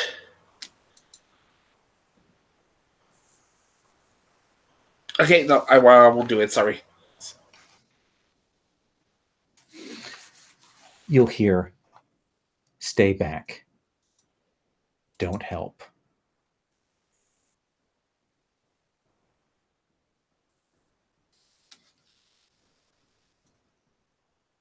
What do you do? Wasn't sure for talking to me. Turn around. That voice, the voice that promised you to tell you what to do, it says, "Stay back. Don't help." What? They're tearing themselves apart. I said, how stupid are they? I sensed them in danger. I thought I would protect them from a threat, but they're their own threats. They just want me to do nothing? Gosh. I hate this dimension. Everything's complicated. What do you do? I punch the wall next to me in frustration. And you don't help, right? No. All right. I bite something. Then I think right now, Shadow Boxer, you're holding onto Harvester, and Sarah, you're trying to help and support Torrent there, such that you guys, your attentions are focused in different directions. Even yours, Zahn, because you're focused now on that voice in your head. So when the building sort of blows outward, you're all kind of caught unprepared. And the last thing you see before I have all of you do your various take it powerful blows is that you will see Shadow Boxer is you see this figure with scuttling metal arms come zipping past and grab Harvester out of your clutches. Even as you'll feel this chronal energy in this warp as this building gives. So let us actually start with Harvester. Harvester. In the fiction, we didn't give you any conditions. I think that's fair because we didn't do any rolls, so I don't think anything. But I am going to have you take a powerful blow right now. Sure.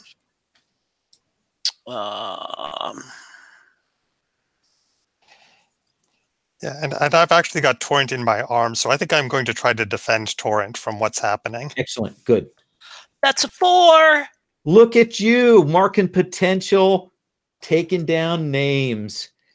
Shadow Boxer, please roll. Take a powerful blow. I got a 6. You got a 6. Look at you, also marking potential and taking down names. Zahn, let's have you roll. Take a powerful blow. I'm an 8. It's an 8. So choose one, lash out verbally to provoke somebody, or take advantage of influence to inflict a condition, give your opposition an opportunity, or mark 2 conditions. I will mark 2 conditions because I'm not intervening, and I'm sitting on 5 conditions right now. Awesome. I've got all the things. Got all your things. So let's have you roll defend, and then we'll roll that into your take a powerful blow. Sarah, does that seem fair order to do that? Sure. Yeah. And 9. That is a 10, even with my insecure contributing a -2. Excellent. So you will keep them safe. And do you want to add a team to the team pool, take influence over Torrent, or clear a condition? I think I'll clear a condition. I'll clear my insecure. Okay. Then let's have you roll. Take a powerful blow. Then. Okay. And this is the standard take a powerful blow, since my special ability, my special move doesn't kick in this situation. So that is an 8. That is an 8. So what do you want for that?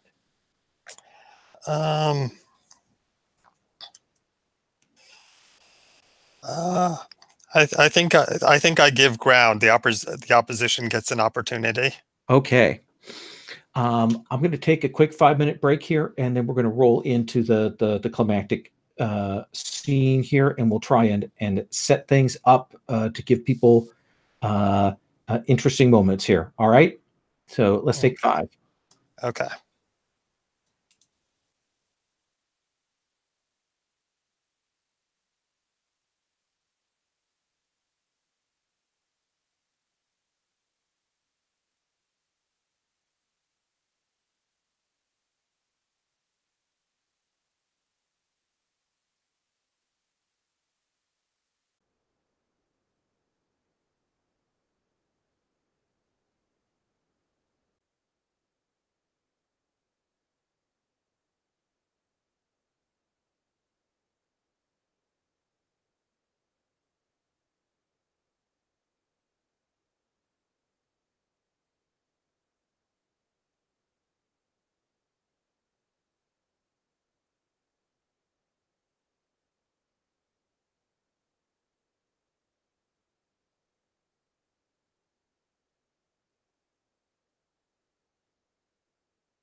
Is that the GM move? Take a drink. Takes a drink.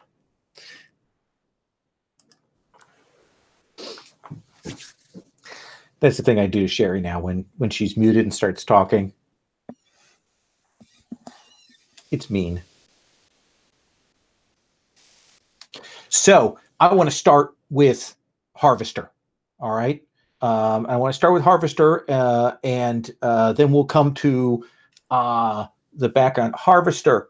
The last thing you know, you were kind of in that fight / grapple, and then you've got that sort of sensory overload of some kind of explosion, and you feel the torque of your body being pulled away, and you will find yourself on another rooftop.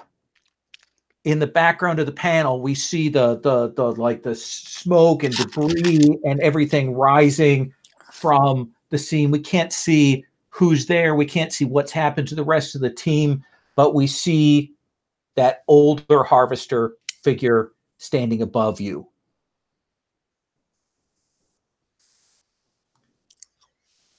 And she says,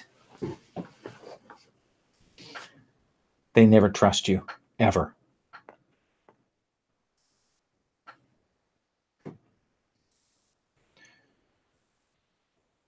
I need you to stand down.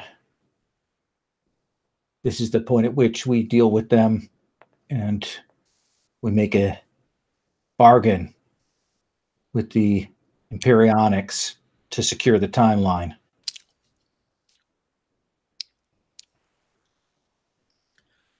You are under arrest for the unauthorized use of temporal alteration technology. You can come quietly or I will take you in.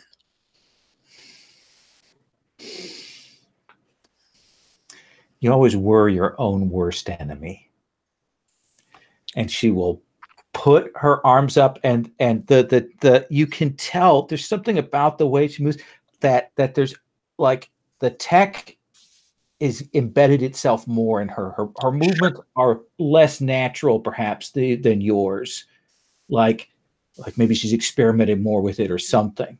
Mm-hmm. And she is going to go toe to toe with you. So let's bring it, and then I want to cut to what's happening behind you. All right. Yeah, and she kind of, and so the first thing I do is like tap the side of my head, and the goggles like whir, and like HUDs pop up and all this kind of stuff and everything, and like the schematic of my own arms pops up and runs an analysis against hers, and in however many years, like somewhere, like it broke and they had to fix it, you know, like a bone, and you set it doesn't, and that's what I'm looking for. I'm looking like that like lower right like wrist joint that maybe was a little sticky even now. Like I'm looking for some kind of, you know, place that if I keep hammering on it, I can maybe try and, you know, like she's more skilled than I am, almost certainly. So I'm just gonna have to like find a weakness and just pound on it. Age against her. I get it. Yeah. I get it. Shall we roll to directly engage a threat, or do you want to assess the situation before that? I want to make sure I'm getting the right move to your fiction. So to your intent, rather. Yeah. Let me just take a quick gander, because it might actually be. Oh no! You know what this is? This is my soldier move. Oh, yeah. This is my study an opponent before you fight them move. The perfect move for this. Yeah, absolutely. Yeah, exactly. Yeah. That's right. Roll savior. It's actually more than a shield. I had this is before you get started. Roll plus savior. Yeah, okay. So I've got, oh man, last game someone switched my soldier and my savior. So thank you, whoever did that. Yeah. All right. So I'm rolling a +2. Let's see what we got happening here.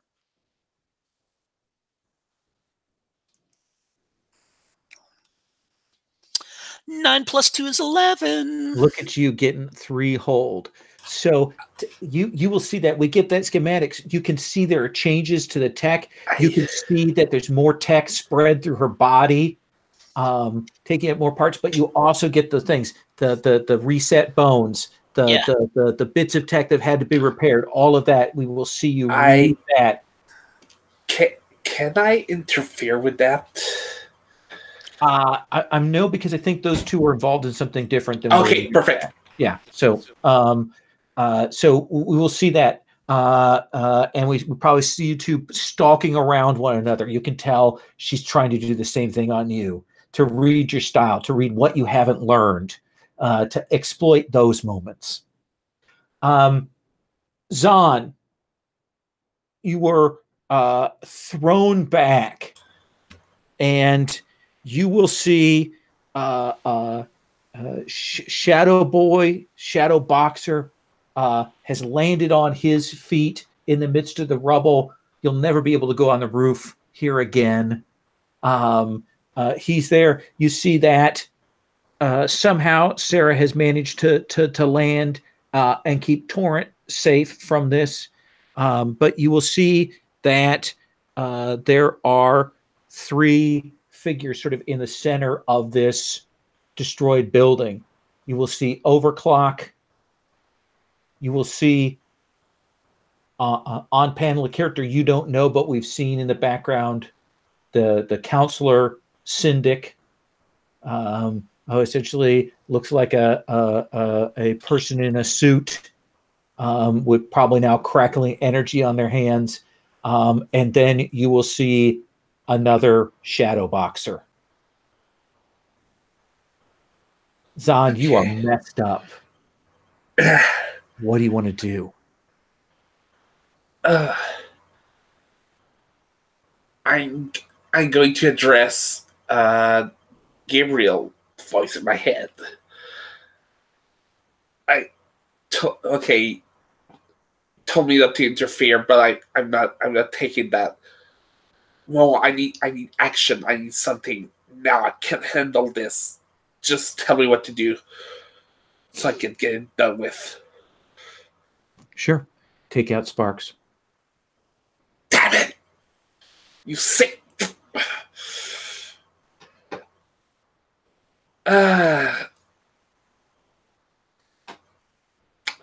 I'll try to grab her with my whole gravitational field. Okay. So are you directly engaging a threat, or are you unleashing powers? What do you think? I think I'm engaging a threat. Okay. So now let's look at this. So you're going to be rolling with danger. Yeah, unless Sarah is underestimate me.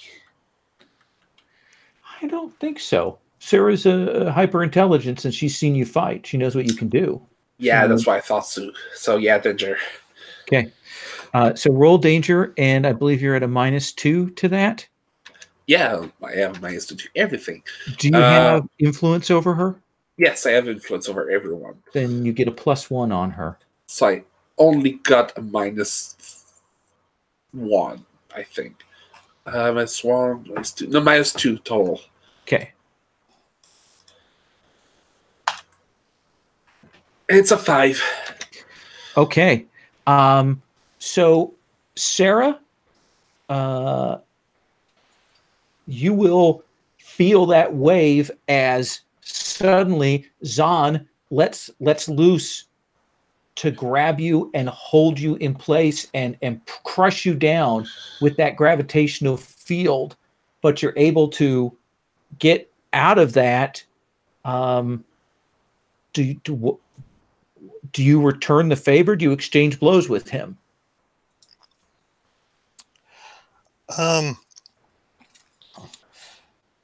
No, I think these the three villains are the bigger threat right now. All right. Then Zahn, I'm going to have you roll take a powerful blow. All right. I think you see Zon approaching you with almost tears in his eyes. And I roll a 12. Okay. On a 10 plus, choose one. I don't want to choose one.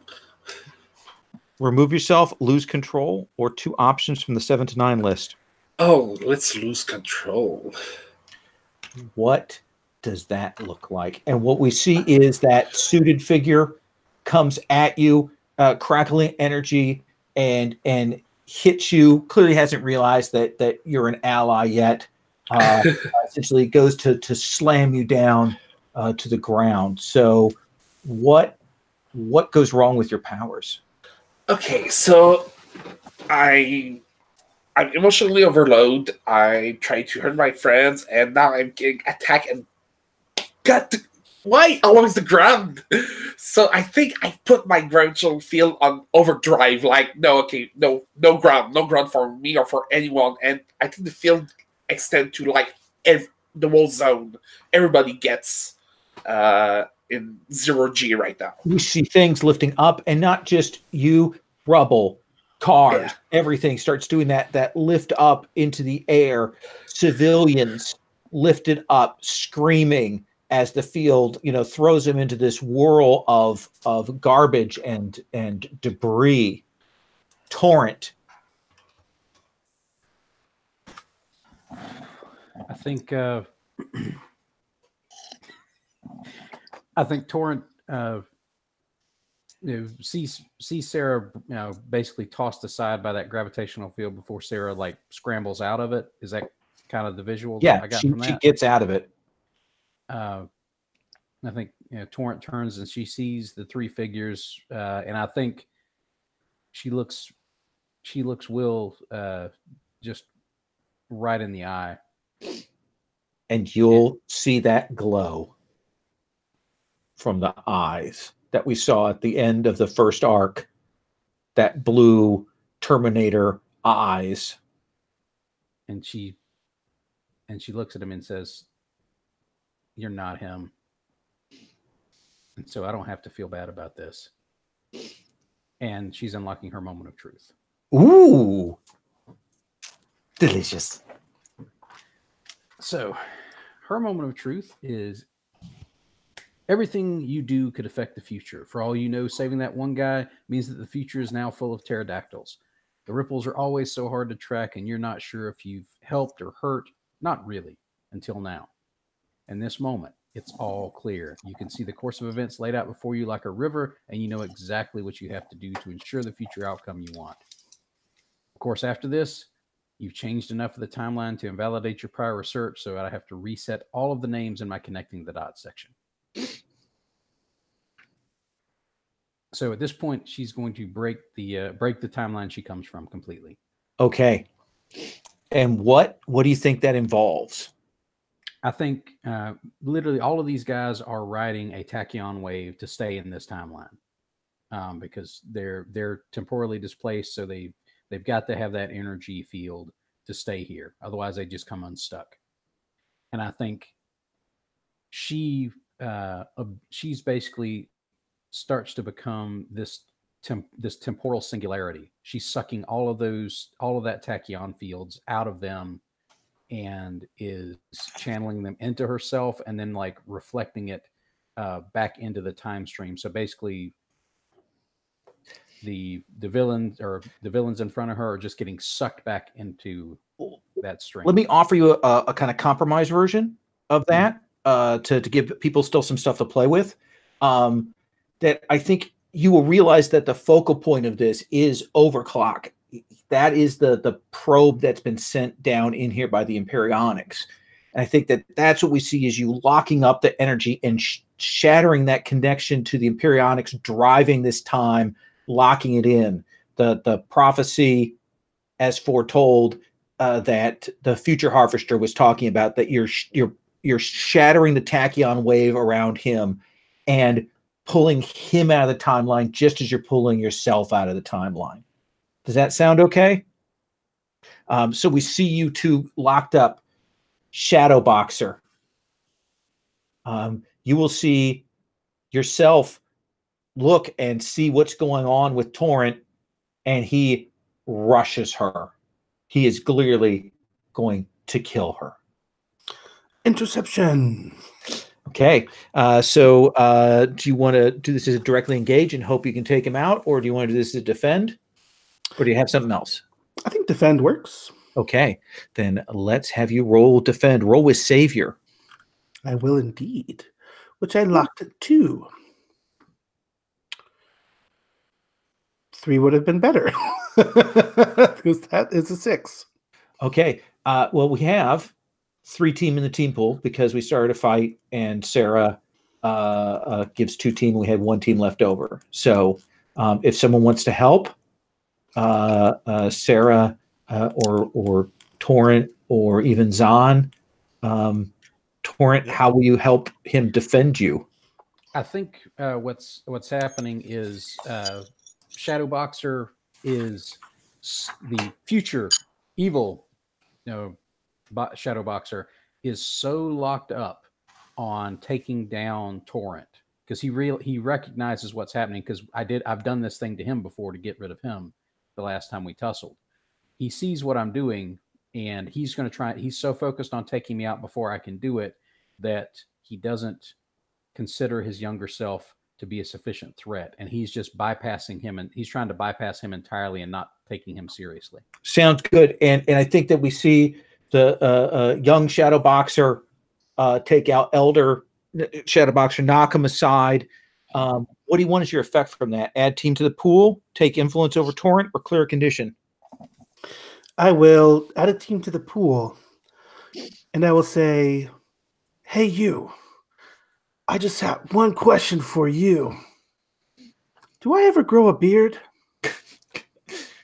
You wish. And I'm going to cut to Sarah. Sarah, you look around. You've had your battlefield awareness here.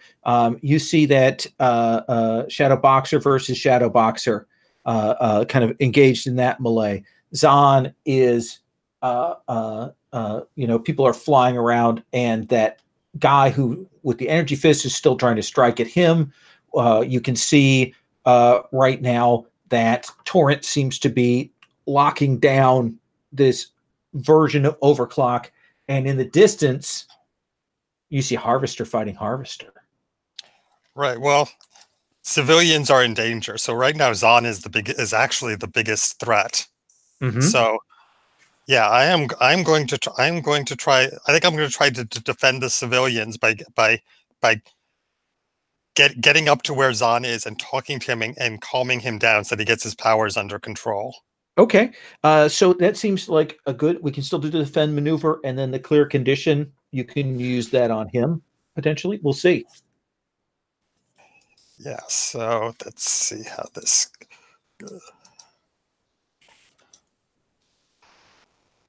And it is a very good thing that I cleared that insecure condition. Yes. So that is an 8. Okay. So do you want to add a team to the pool, take influence over Zahn, or clear one of Zahn's conditions? I think clear one of Zahn's conditions. So Zahn, she's kind of sailed up to you. What do you think would get through to you? And I'm telling him, whatever they promised you, it was a lie. But I need to get out there. I need to save my friend. I can't get to her.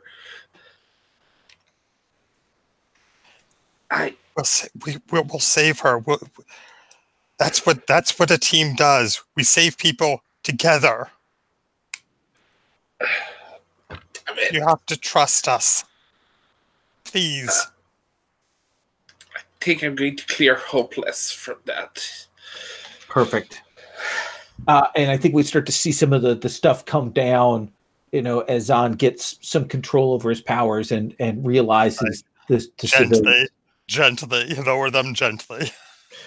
Harvester, circling, skittling. Again, this fight is taking place in 3 dimensions. You both can climb, skitter around, underneath things, over things, It's like Doc Ock fighting Doc Ock in some ways. Yeah, and we're still like there's still enough of the zero gravity that we're kind of like up and like moving around and stuff and everything. And yeah, and kind of and whatever, like maybe a couple of probing strikes or something like that. But then I kind of say to her, I may be my own worst enemy, but do you even have any friends? And I kind of like point over my shoulder. Like, do they just take orders from you, or? And I want to. I'm like provoking her into just slugging me as hard as she can. Okay, let's have you roll superior. Let's see if that works. Superior right now is at 1.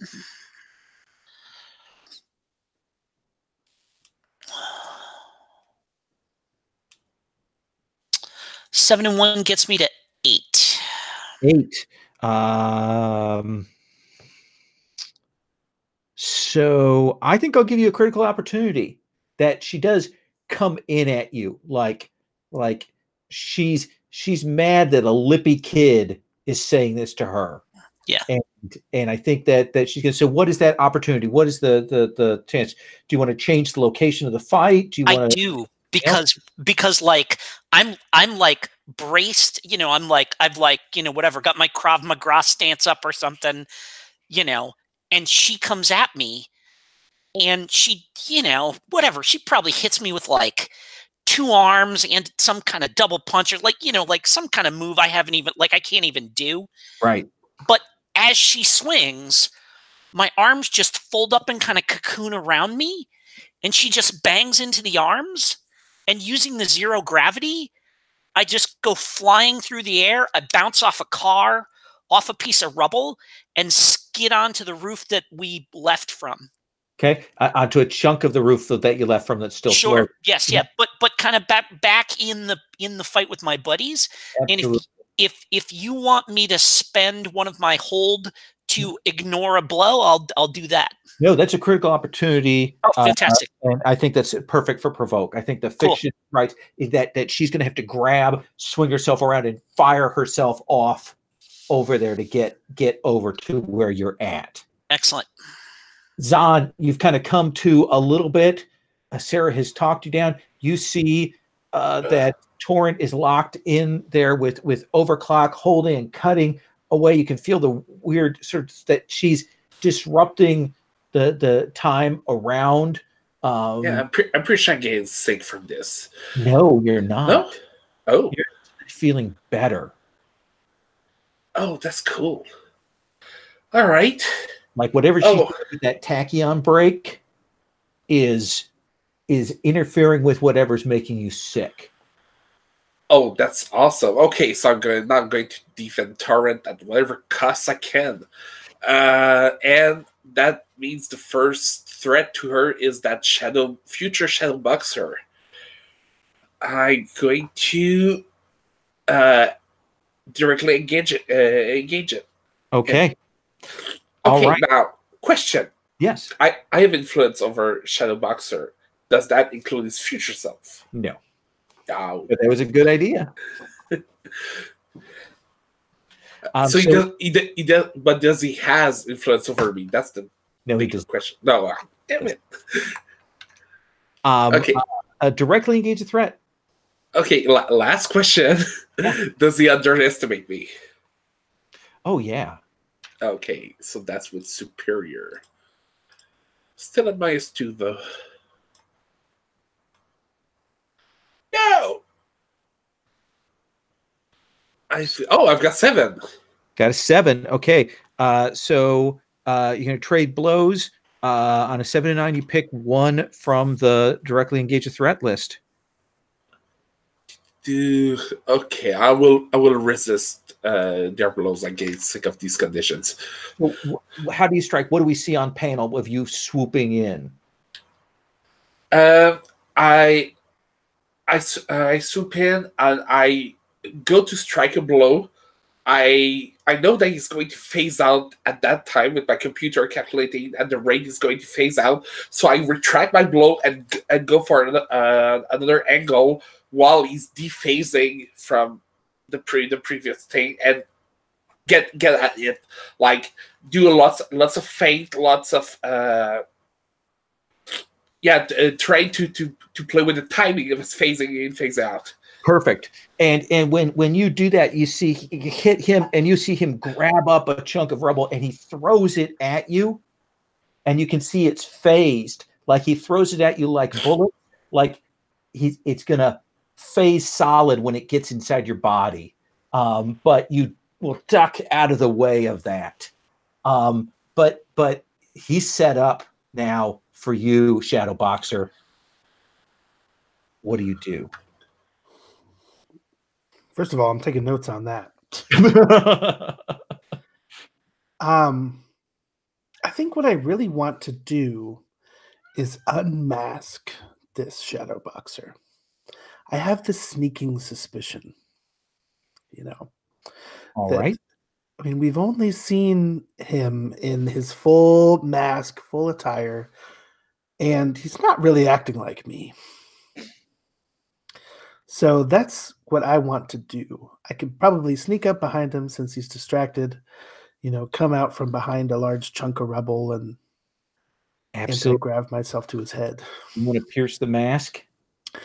Yeah.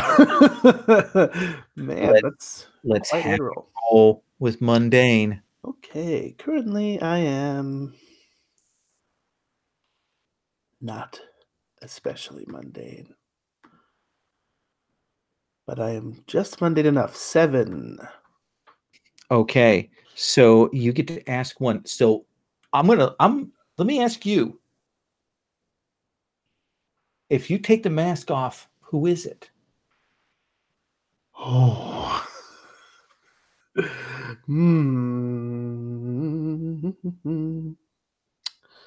Is it you?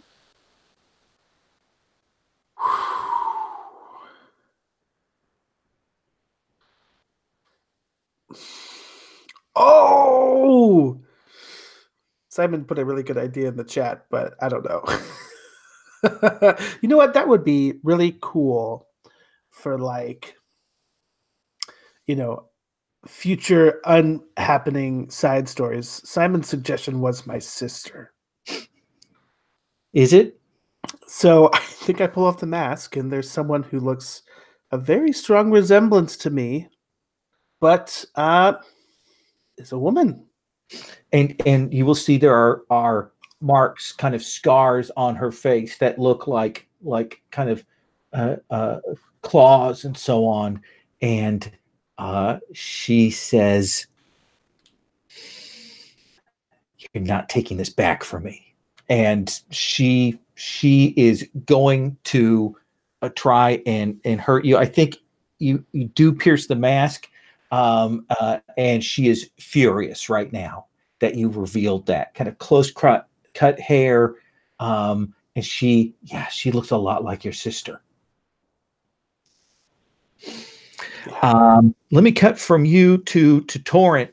Torrent, you've got Overclock locked up in this field. It's going to take a sec before that completely collapses, but he's right now indisposed.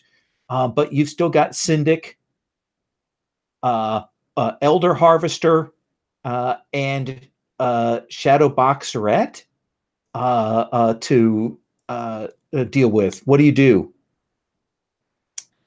Ooh, let's see. Let's see. Who is Syndic engaging with right now? Who is he? Right now, Syndic is going after Zahn. Okay, I think I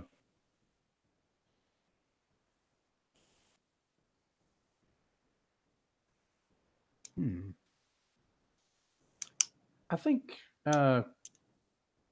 she's not sure how to take what's going on with Zahn. I think she's confused about what he was doing with the gravity, and I don't think she heard what conversation Sarah had with Zahn. True, but you probably did see Zahn go after Elder Shadowboxer. Yeah, because the gravity waves were visible. So I think she's going to act to try and deal with, or at least distract, Syndic. Okay. So is that directly engaging? Is it unleashing your powers? What do you want to do? I think what she's going to try and do is she is going to try to basically take some of the energy from his, like, he's got some sort of electrified fists, right? Yeah. Okay. She's going to basically drain that energy. Okay. So that whatever he's doing with his fists is powering down. Would that be unleash the powers or directly? I think it's going to be directly engaged threat because you're actually trying to kind of cause damage to him. I think at this point. Okay. All right. And let's see. Directly engage is at a negative if I'm afraid, and I'm afraid. Okay. I have danger 1, and I'm afraid, so that gives me a net -1 to do that. So let's see how this goes. That will be a 5. That will be a 5. So you go to do that and kind of try to draw the energy off. And it's at that moment that you'll realize that Syndic is mostly a human suit with animate energy in it.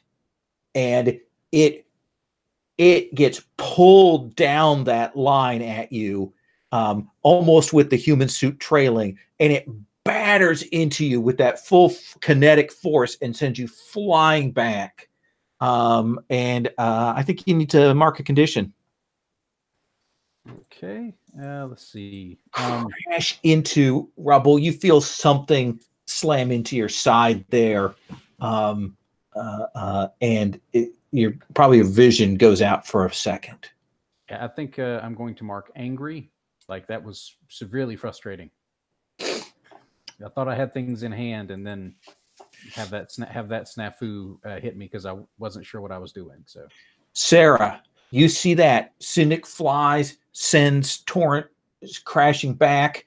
You see Shadow Boxer is engaged with Zahn and other Shadow Boxer, but you also see now up in the floating debris that the two harvesters are.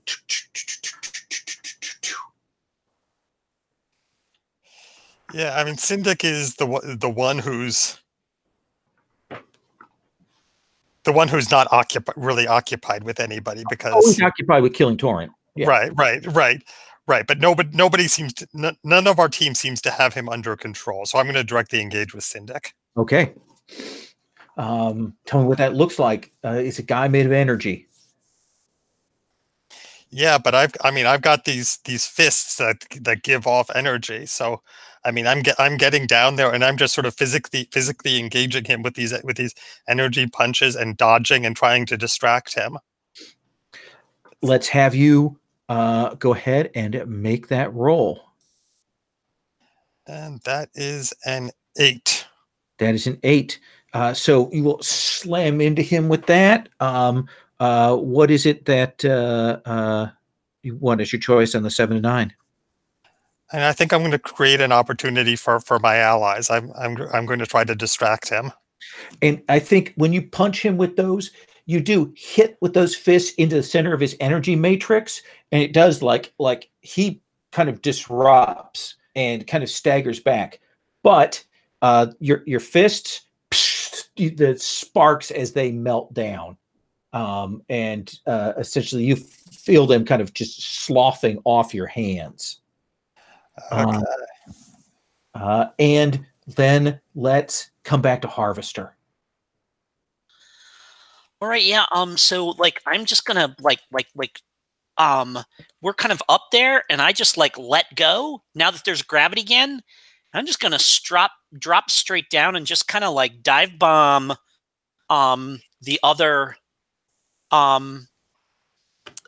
Shadow Boxer, maybe with a little bit of a smile on my face, like, yeah, you wouldn't have stopped this one. Awesome. Let's have you roll danger, or if you have another move for that. I do not. I'm just gonna directly engage. I mean, I do have more than a shield when I directly engage a threat by heading directly into danger without regard for my own safety. But it feels like we're already in the middle of a fight, so probably that's okay. All right. So right now, I think my danger is at 0. It's at 1. Okay, so let's see what we got here. 9 plus 1 gets me to 10. What do you want as your pick 2? Let's see what we got for pick 2 here. I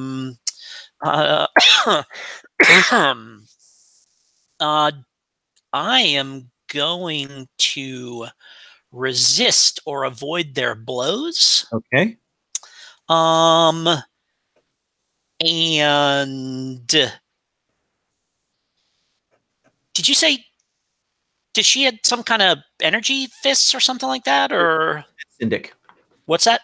That's Syndic. That's the other one. Okay, so Shadow Boxer, like alt Shadow Boxer, is just like has like the phasing powers. Yeah. And the mask is already off of her. Yes. Got it. Then I will create an opportunity for my ally. Okay. And I'll just say to, bam, I drop down onto her. And I say, hit her now. And I think you're putting yourself out in the open. You ignore the foe that's chasing you to go and do this. Yep. So, you slam Shadow Boxer down.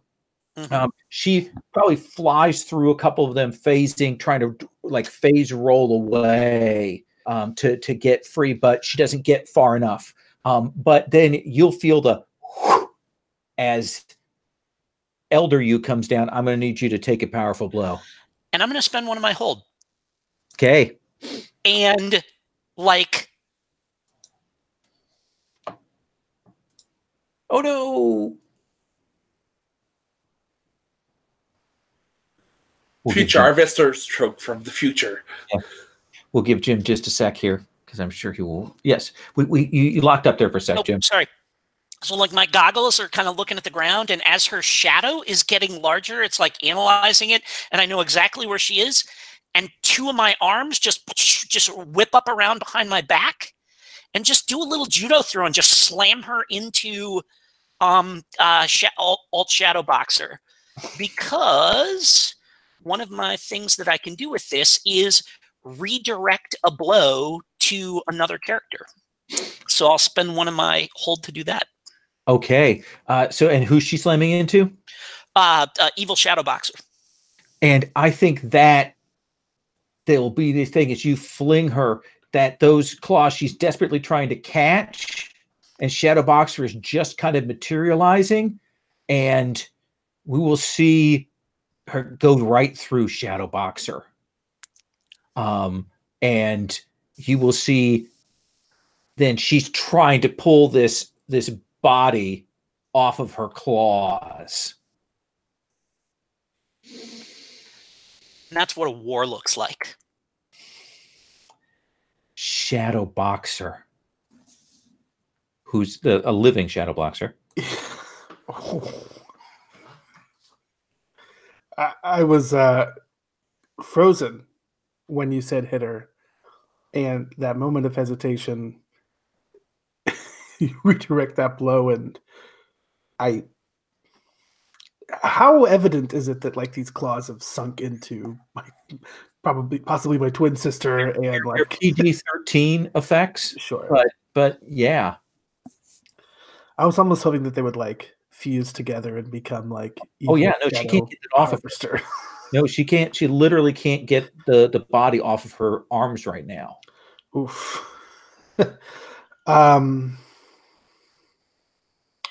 And I say to you, the middle arm, hit it right where it goes into her chest as hard as you can, as many times as you can. That's the opportunity that. What do you do? So I'm gonna punch this arm. Okay. So I'm gonna move to a little bit of the fictional narrative. Shadow Boxer, tell me how, with her in this desperate off-center space, this body attached to her, how do you take her out? What does that look like?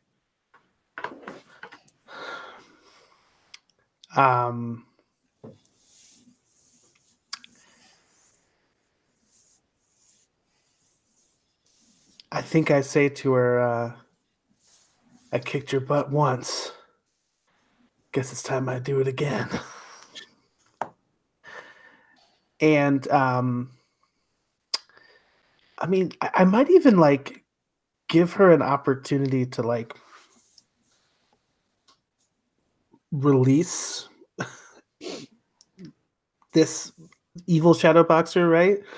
You know, and face me, because I think I'm afraid that like if I punch her in the claw that's like embedded in her, that it'll like hurt her. Or I could phase her off, or whatever it takes. Because do you do that? Is that what we're seeing? Is you pull that body off and you strike? Yes. Okay. And you will do that. You will hit her. She was thrown by the toss that other harvester did. You hit her in there, and you can feel this energy feedback like loop, and that chrono lock that she's got, that we've seen, the effect we've seen before, that people need to have to remain in this time, gives, and we see that sort of weird pulled image of her flying into the void that is Overclock right now, as she gets dragged back up the time stream to a time stream that isn't there anymore. And now I'm just kind of have an arm under my sister, who I'm assuming this is now. She's doing that. But Zahn, you and Sarah, tell me how you two take out Syndic. That's a good question. I can certainly do some kind of tactic move with Sarah, where with the computer I coordinate with their gear, and we can do something cool. Like we see like an overlapping montage as you sync up the combat computers. Oh, that would be awesome. Okay. And coordinate, and Sarah, what is your strike with your gauntlets are gone, but what is that coordinated strike to take this guy out look like? Well, there's this patch on his chest which is sort of still disrupted from the Dazzle Fist's blow, and it's like I pull out my grapple gun, I thrust it into his chest, and I trigger the button, and it shoots through his chest. It clamps onto an overhead power line. And we will see that comes surging down through him, and just like we saw with the other harvester, that there's this crackle and it gives way, and it's just sucked into that void that we see there. And Torrent, you will feel that start to give way, and you know this timeline is about to collapse. This future, your future, is about to go. And at that point, Torrent stands up, and she like reaches out a hand towards that void that she opened up where the fake overclock was. And I think you see tears streaming down her face as she like clamps her fist and like shuts it off, so that it just like. And there'll be that pop. And for the first time in weeks, Zahn, you feel better. Wow. I think I just turned to Sarah, like I grab her by her shoulder and raise her up. I'm okay, and like starts picking up, just happily living. I'm okay. And it's like, yes, that is great. You can let me down now, so I can give you a hug. I'm okay. Harvester, you see Shadow Boxer cradling this other Shadow Boxer. Like do you have your mask up or down now, Michael? Oh, it's down. It's down, and it's sad. He's just kind of looking at this face of this woman who is kind of staring up at him. This weird mixture of despair and anger on her face. and Torrent's still here, right? Yeah. Okay. So I kind of look at Torrent and I say, why didn't she disappear? And I think Torrent looks over at her and says, she might not have been from the same timeline. Because it's not, obviously, Shatterboxers, they're not the same. Like, she's not him, he's not her. And that timeline's gone. So I'm going to tap the side of my head. And I'm going to use my enhanced senses to scan Torrent. Is she still giving off that chronal energy, or is she stable? What do you think, Torrent? I think for this purpose now, because there's no more temporal energy around for her to absorb, I don't think she's giving off anything anymore. Because that's her thing, is like she absorbs and she redirects. And if by shutting off that stream from overclock, I think there's nothing else for her to absorb. So she's reading as a blank as far as temporal energy goes.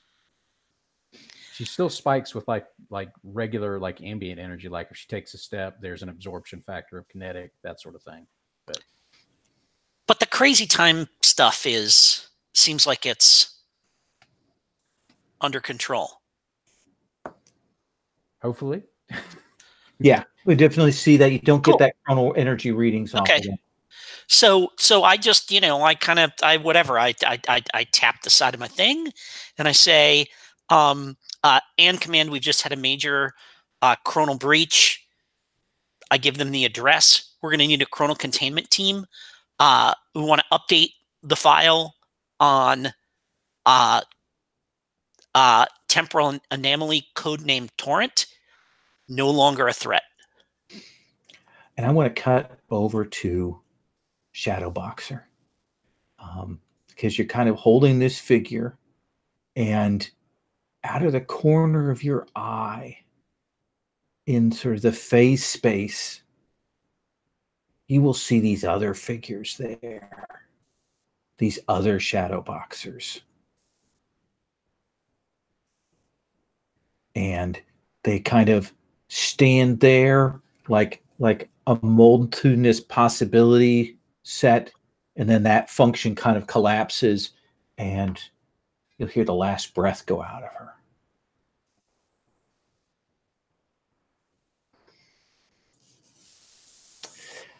We're going to go to epilogues. Yeah.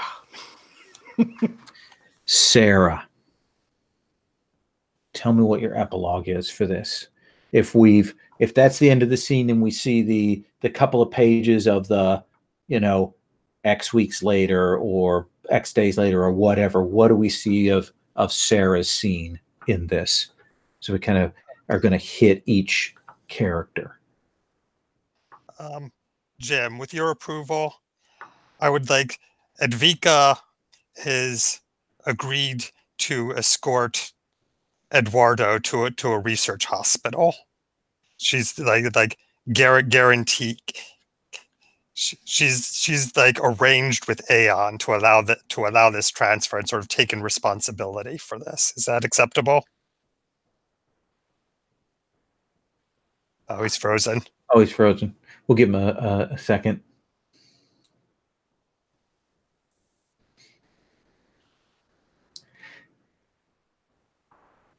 His connection's been so stable. Yeah. So yeah. I'm gonna have a sip of my soda. Yeah. Take a drink. Yes.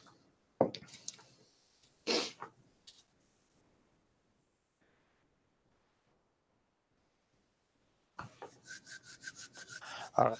Well, I mean that's assumed that we've gotten Eduardo to the hospital in some manner, and it's like I'm working with my Uncle Ted. It's like I've designed a plastic version of the power neutralizer. So we can put Eduardo in the MRI, and like we find that he's got this one organ that is damaged, and that's why he keeps absorbing all of this oxygen. And we find a way to fix it so that he can control his powers. He doesn't need to be constantly absorbing oxygen.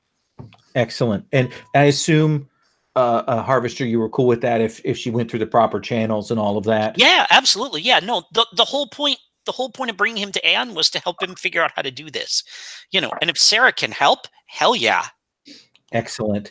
Zahn, what is your epilogue? If you want,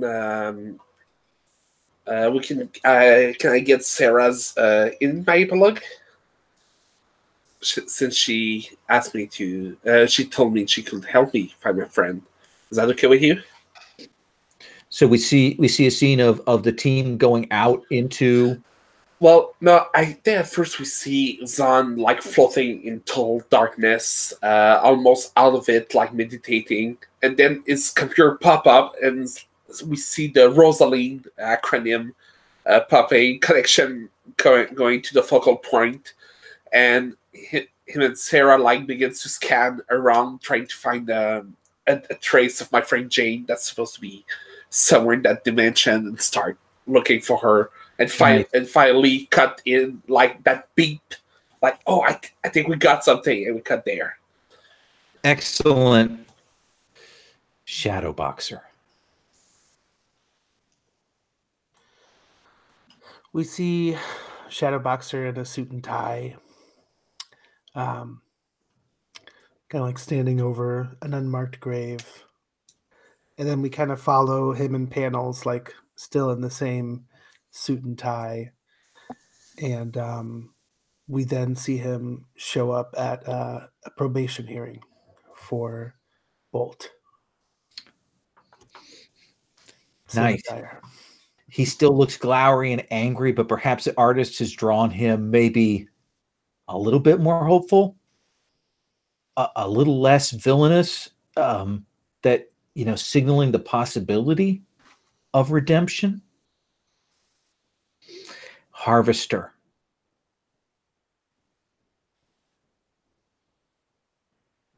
What is your epilogue? Ding dong. Good morning, Mr. Stambresh. Oh, yes, Hedvika, good to see you. Glad just got that all straightened out about things, and yes. Carter and I were planning to go on a run this morning. Can you tell him I'm here, please? I will tell him absolutely you're here, and he is in fact here. Yes, he is here. Carter? And I'll be right down. Do we see Carter coming down to run? Yes, indeed. Excellent. Torrent, what is your epilogue? See, I think you see a couple of different things. You see that Torrent going back to her uncle's apartment and like hesitantly knocking on the door, and she looks terrible. Like she's been through heck in that last fight and before that, and he pulls open the door, and he looks terrible too. Like he's been nerve-wracked for the entire several days she's been gone, and they look at each other in kind of a shocked way for just a couple of seconds, and then they just hug, and they both start crying, and it's and that's where she that part sort of closes out. And at a later point you see Torrent meeting back up with a couple of members of her team. I'm thinking if y'all are cool with this, Shadow Boxer and Harvester, and she's checking in with Shadow Boxer to make sure he's okay, and she looks over to Harvester and she says,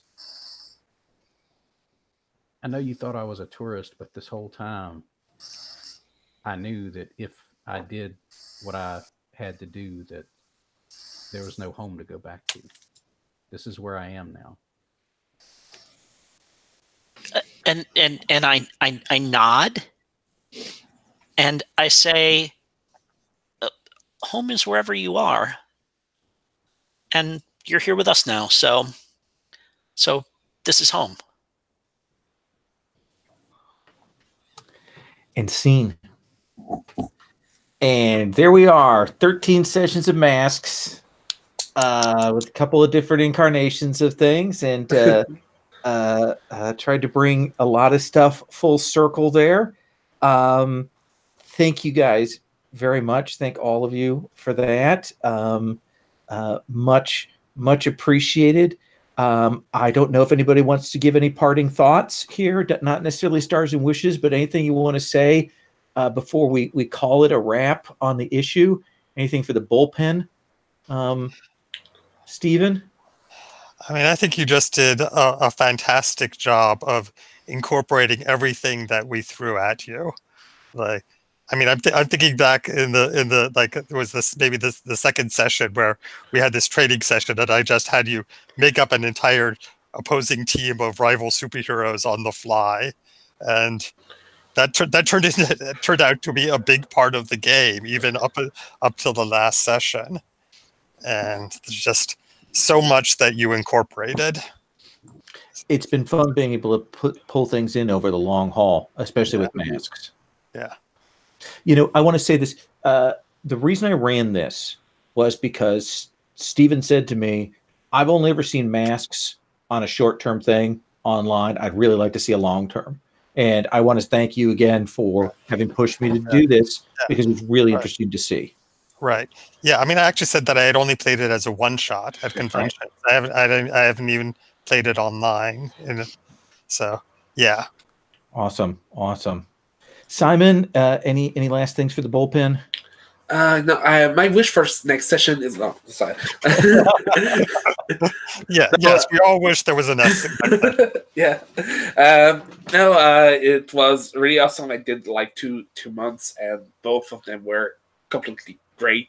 I don't know what to say except that. Thank you, everybody. Awesome. Michael. So Gauntlet Comics is super cool. It's a really cool initiative. It was really enjoyable to be able to play in this world that felt very interesting and feeling the echoes of cool things that happened before. And I want to say, Lowell, I think you did a great job of bringing me in as a new player to the universe and incorporating other people's characters who return from different little parts of the series and stuff. I think you did a great job. I didn't ever feel overwhelmed, and I do want to do a little shout out as well to Rich for his work with the wiki and the podcast that he's developing simultaneously, because it was really cool throughout the week to not only hear like the ripples of what I was doing in this game, but also hearing about other things that were going on and being able to kind of fold them all in was a really cool experience. So awesome. Gauntlet Comics. I am glad to hear that. Jim, interested to hear from you, because of course you've had this character in two different games, which I assume had a different complexion to them. I also want to, by the way, thank you again for asking to make sure Aeon, stayed Aeon in a good form there, and I thought that was a nice lift we could do. So, anything you want to say? Yeah, I've been joking when I talk about this game about you like doing your best Chris Claremont imitation here, and it is like such a fine line to walk between all that time travel stuff becoming an unwieldy mess, like on the one hand, or you do like a Thanos reverse finger snap. And so then you undo it so that it meant nothing, and whatever, you read a year of comics and you're like, what the hell? They just and chef's kiss for finding it, we had that 13 issues of kind of complicated time travel continuity and stuff like that, but we wrapped it in a way that didn't leave it a tangled mess, but like it still has, it's going to have repercussions for everybody and be a storyline that we can talk about. And just that is a, like, I would not try to run something that complicated with that many moving parts, and then like, but the way you wrapped it, just primo, like kudos. I was really impressed. One of the things that was interesting is in session 1, I had Chris and Steven both make up time-based characters. Both make up characters that had some time powers and some time travel stuff.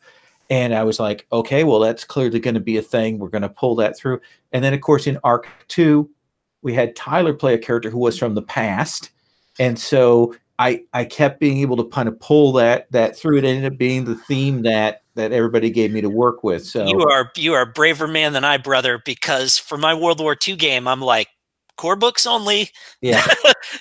Nobody from the future coming back talking about, you know, where the Nazis won and all that kind of stuff. We're just gonna just gonna have a comic book story. So that makes sense. Good on you, man. I was very, very impressed by this, because like when I sat down for the first game, I'm like, oh, this is a lot of balls that he's got in the air.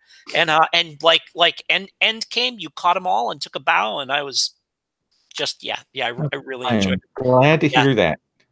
Chris, since you're the one who created this whole time travel mess that we're in, the one who started it, any last thoughts? The way you wrapped it all together was just perfect. I mean, I echo that, what everybody else said about that. I mean, that's a hell of a thing to juggle between just a few sessions, and you juggled it across 13 and made it all work and made it sound like you had planned the whole thing from the very instant start, which we know you didn't, because we threw that crap at you in the first session. So that was pretty awesome. And kudos to everybody. I mean, this was a fun session, and a good portion of what makes it fun is like getting to interact with all of these crazy characters that everybody came up with. It was great the whole way through. Awesome. Thank you all very much. I'm going to stop the broadcast. I'm going to go downstairs and I'm going to take a deep breath. So I hope everybody has a great weekend, and thank you all for giving me your time and giving me all your stories to play with. It is much appreciated.